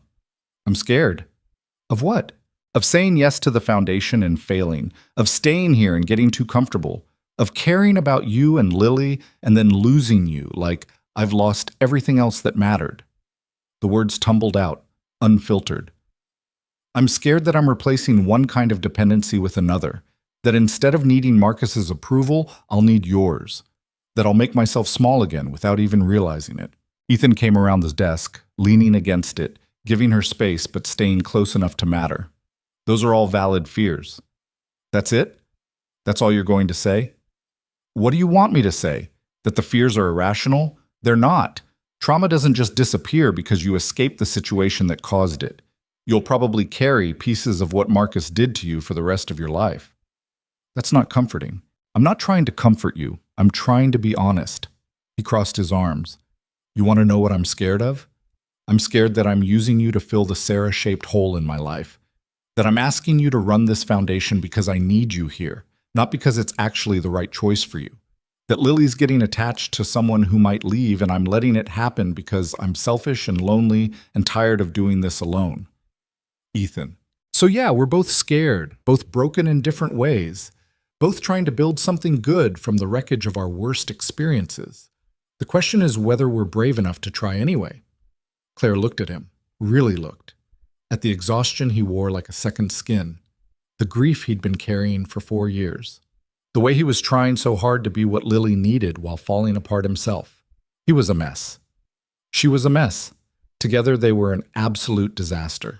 I want to say yes, she said quietly, to the foundation, to staying, to all of it, but I need you to promise me something. Anything. If this stops being good for me, if I start losing myself again, making myself smaller, falling into old patterns, you'll call me on it. You won't let me disappear into someone else's expectations, even if those expectations are yours. I promise, on one condition. What? You do the same for me. If I start using work to avoid grief, or using the foundation to avoid processing Emma's death, or using you and Lily to avoid dealing with losing Sarah, you tell me, even if it's uncomfortable, especially if it's uncomfortable. Deal. They shook on it, which was absurd and formal, and somehow exactly right for two people agreeing to be disasters together. So you're staying? Ethan asked. I'm staying, at least for now. We'll see how it goes. That's all I'm asking. But the look in his eyes suggested he was asking for more than that. And the way Claire's heart was racing suggested she might be willing to give it. The next 6 months were chaos in the best possible way. Claire officially took the position as director of the Morrison Foundation, named after her grandmother, the one who'd given her the silver ring she still wore. She hired a staff of 12, all women who'd survived situations similar to hers. They leased office space in Brooklyn, launched programs in 3 cities, helped 87 women in the first 4 months. The work was exhausting and fulfilling and everything Claire hadn't known she needed. Lily thrived. Her nightmares stopped almost completely. She brought Claire to parent-teacher conferences, not as her mother, they were both clear about that, but as someone important who cared. Her grades improved. She made the soccer team. She stopped asking when Claire was going back to Boston. Ethan worked less. Not easily. The man was incapable of truly relaxing, but he made it to Lily's soccer games and school events and the foundation office, where he'd show up unannounced to sit in on meetings and offer perspectives Claire didn't always want but usually needed. They still hadn't talked about what they were to each other. Friends seemed insufficient. Co-parents wasn't accurate since Lily still had one living parent who was actively parenting. Colleagues was too distant for the way Ethan looked at her sometimes or the way Claire found excuses to be near him. Whatever they were, it was undefined and complicated and somehow working. Until Marcus showed up. Claire was leaving the foundation office on a Tuesday evening when she saw him, standing across the street, leaning against a car, watching. She froze. Every instinct screamed at her to run, find somewhere safe, call Ethan or the police or someone who could make Marcus disappear. But she'd spent too many months learning to stand up straight to run now. She crossed the street. "You're violating the no-contact agreement," she said, proud that her voice only shook a little. Marcus looked older, thinner. The polish he'd always maintained was cracked around the edges. Expensive suit but rumpled, hair styled but graying, the appearance of success without the substance. "I just wanted to see you, see if you were real or if I had imagined the whole thing. I'm real, and you need to leave. I lost everything because of you, my company, my reputation, my life. You took it all. You lost everything because of your own choices. I just stopped covering for you. With him," Marcus's voice turned sharp. "Ethan Calloway. You're with him now, living in his penthouse, playing house with his kid. How long did you wait after leaving me? A week? 2 days? I'm not with Ethan. I work for his foundation. That's not what it looks like. I've been watching." "You've been watching? That's called stalking, Marcus. I deserve answers. After 6 years, I deserve to understand why you destroyed me." Claire could have listed the reasons. The bruises, the isolation, the casual cruelty. 6 years of slowly disappearing into someone else's expectations. But Marcus didn't want answers. He wanted to rewrite history, cast himself as the victim, make her the villain in a story where he'd always been the hero. "You know why," she said instead. "And I'm done explaining myself to you. We're divorced. You agreed to no contact. If you don't leave right now, I'm calling the police." "You wouldn't—" She pulled out her phone. Marcus's expression shifted, calculation replacing anger. He was running scenarios, trying to find an angle, a way to regain control. There wasn't one. "This isn't over," he said finally. "Yes, it is. It's been over since the day I left. You just haven't accepted it yet." He left, got in his car, and drove away. Claire stood on the Brooklyn sidewalk shaking until her phone rang. "Ethan, where are you? Rosa said you left the office an hour ago and you're not home yet." "Marcus was here, outside the foundation." "What? Are you okay? Did he hurt you?" "I'm fine. He just wanted to talk. I told him to leave and he did. I'm sending a car. Stay where you are." "Ethan, stay where you are, Claire, please." 20 minutes later, Thomas pulled up in the black Mercedes. Ethan was in the back seat, looking furious and terrified in equal measure. "He violated the agreement," Ethan said as soon as Claire got in. "We can press charges, get a restraining order. He's already gone. And pressing charges means more lawyers, more court dates, more ways for Marcus to stay relevant in my life. I don't want that. He threatened you. He showed up and talked. That's all. I handled it." Ethan looked at her like she'd lost her mind. "You shouldn't have to handle it. That's what the no-contact agreement was for." "I know, but I did handle it, and that matters." Claire met his eyes. "For 6 years, Marcus made me afraid of my own shadow. Today, I stood my ground and he left. That's not nothing." Ethan's fury slowly shifted to something else. Pride, maybe? Or recognition. "You're right. I'm sorry. When you said he was there, all I could think about was something happening to you. I'm okay. Shaky, but okay." They drove in silence for a while. Then Ethan said, "Move in with us. Officially. Not as a guest or temporary help. As someone who lives there." Claire's heart did something complicated. "Ethan, I know it's fast. I know we haven't defined what we are. But Marcus knows where the foundation office is. He probably knows where Maggie lives. The penthouse has security, cameras, a doorman who screens everyone. You'd be safer." "Is that the only reason you're asking?" "No, but it's a good reason." "What are the other reasons?" He turned to look at her fully. "Because Lily asks every morning if you're still here, like she's afraid you'll disappear in the night. Because I've gotten used to having you around and I don't want to get unused to it. Because when Thomas told me Marcus was outside your office, the only thing I could think was that I should have told you weeks ago that I'm falling for you, and now I might not get the chance." Claire couldn't breathe. "You're falling for me. Have been for months, since you stood up to Marcus in that boardroom looking terrified and brave at the same time. Maybe before that." He reached for her hand. I know it's complicated. I'm still processing losing Sarah. You're still recovering from Marcus. We're both disasters trying to raise a 7-year-old and run a foundation and figure out who we are outside of our trauma. But Claire, I don't want to do any of it without you." "I'm scared," Claire whispered. "Me too. What if we mess this up? What if being together ruins what we've built? What if it doesn't? What if we're actually good for each other?" Claire thought about the last 6 months, the way Ethan had supported her vision for the foundation without trying to control it, the way she'd called him out when he worked too much and he'd actually listened, the way they'd learned to be honest about their fears instead of hiding them. It wasn't perfect. They weren't healed. But maybe healing wasn't about becoming undamaged. Maybe it was about finding people who understood your damage and chose to stay anyway. "Okay," she said. "Okay, you'll move in, or okay to the whole falling for each other thing?" "Both, all of it. Let's be disasters together and see what happens." Ethan kissed her then, soft and careful and full of promise. Thomas very obviously kept his eyes on the road. When they got home, Lily took one look at them and said, "Finally, I thought I was going to have to lock you in a closet together." "Lily!" Ethan looked horrified. "What?" "Ms. Rodriguez and I had a whole plan. You two were being ridiculous." Claire laughed until she cried, and somewhere in that cramped, messy, perfect moment, she realized something important. She'd left Marcus with one suitcase and $300, convinced she'd lost everything. Instead, she'd found everything she hadn't known she was looking for. The next year moved faster than Claire thought possible. The Morrison Foundation expanded to 7 cities. They helped over 300 women transition out of abusive situations. Claire gave a TED Talk that went viral. Major donors started calling. Marcus tried to sue for defamation, claimed the foundation's very existence implied he was abusive. The case got thrown out in 2 weeks. His lawyer sent a settlement offer. Marcus would leave Claire alone permanently if she agreed to never speak publicly about their marriage. Claire declined.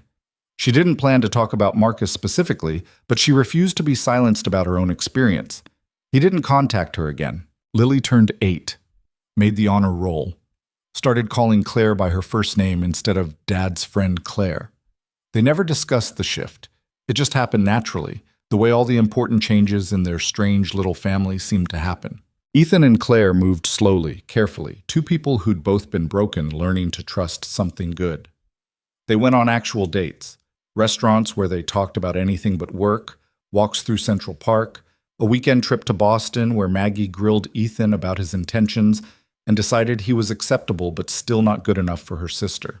They fought sometimes, about work boundaries, about Lily's bedtime, about whether Ethan's tendency to solve every problem with money was helpful or controlling.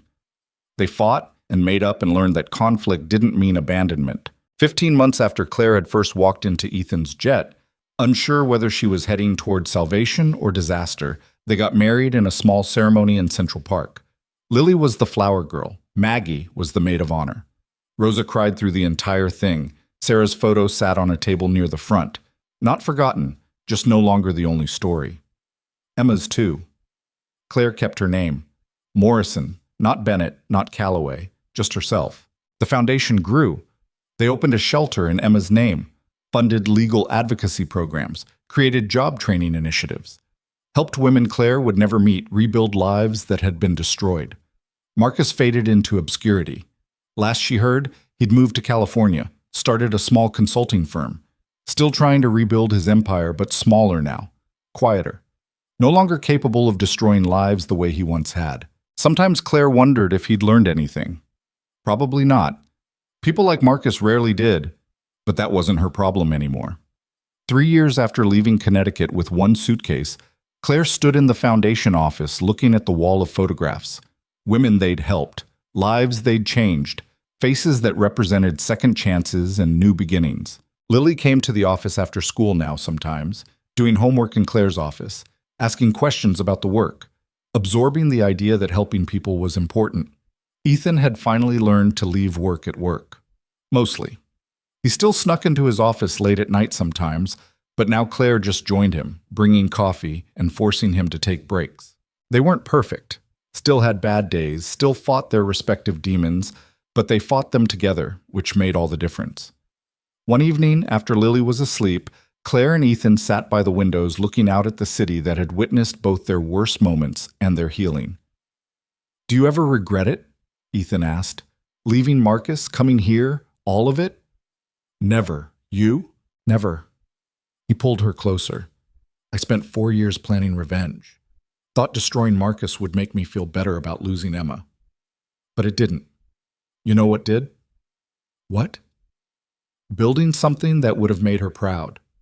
Watching Lily grow up happy instead of scared. Finding you." He kissed the top of her head. "Turns out the opposite of destruction isn't revenge. It's creation. Building something good from the wreckage." Claire thought about that. About the foundation. About the life she'd built. About the little girl sleeping down the hall who called her by name and trusted her to show up. She'd walked away from a golden prison with nothing. Now she had everything that actually mattered. Not money, though the financial security was nice. Not status or success or any of the things she'd thought she wanted when she married Marcus. She had purpose, community, a family she'd chosen and who'd chosen her back. She had a life that was entirely, completely, messily hers. And maybe that was the whole point. Not finding someone to save you, but finding the courage to save yourself. And then, once you'd done that hard work, finding people who met you in that brave, broken, beautiful place and said, "Yes, I see you, I choose you, let's build something together."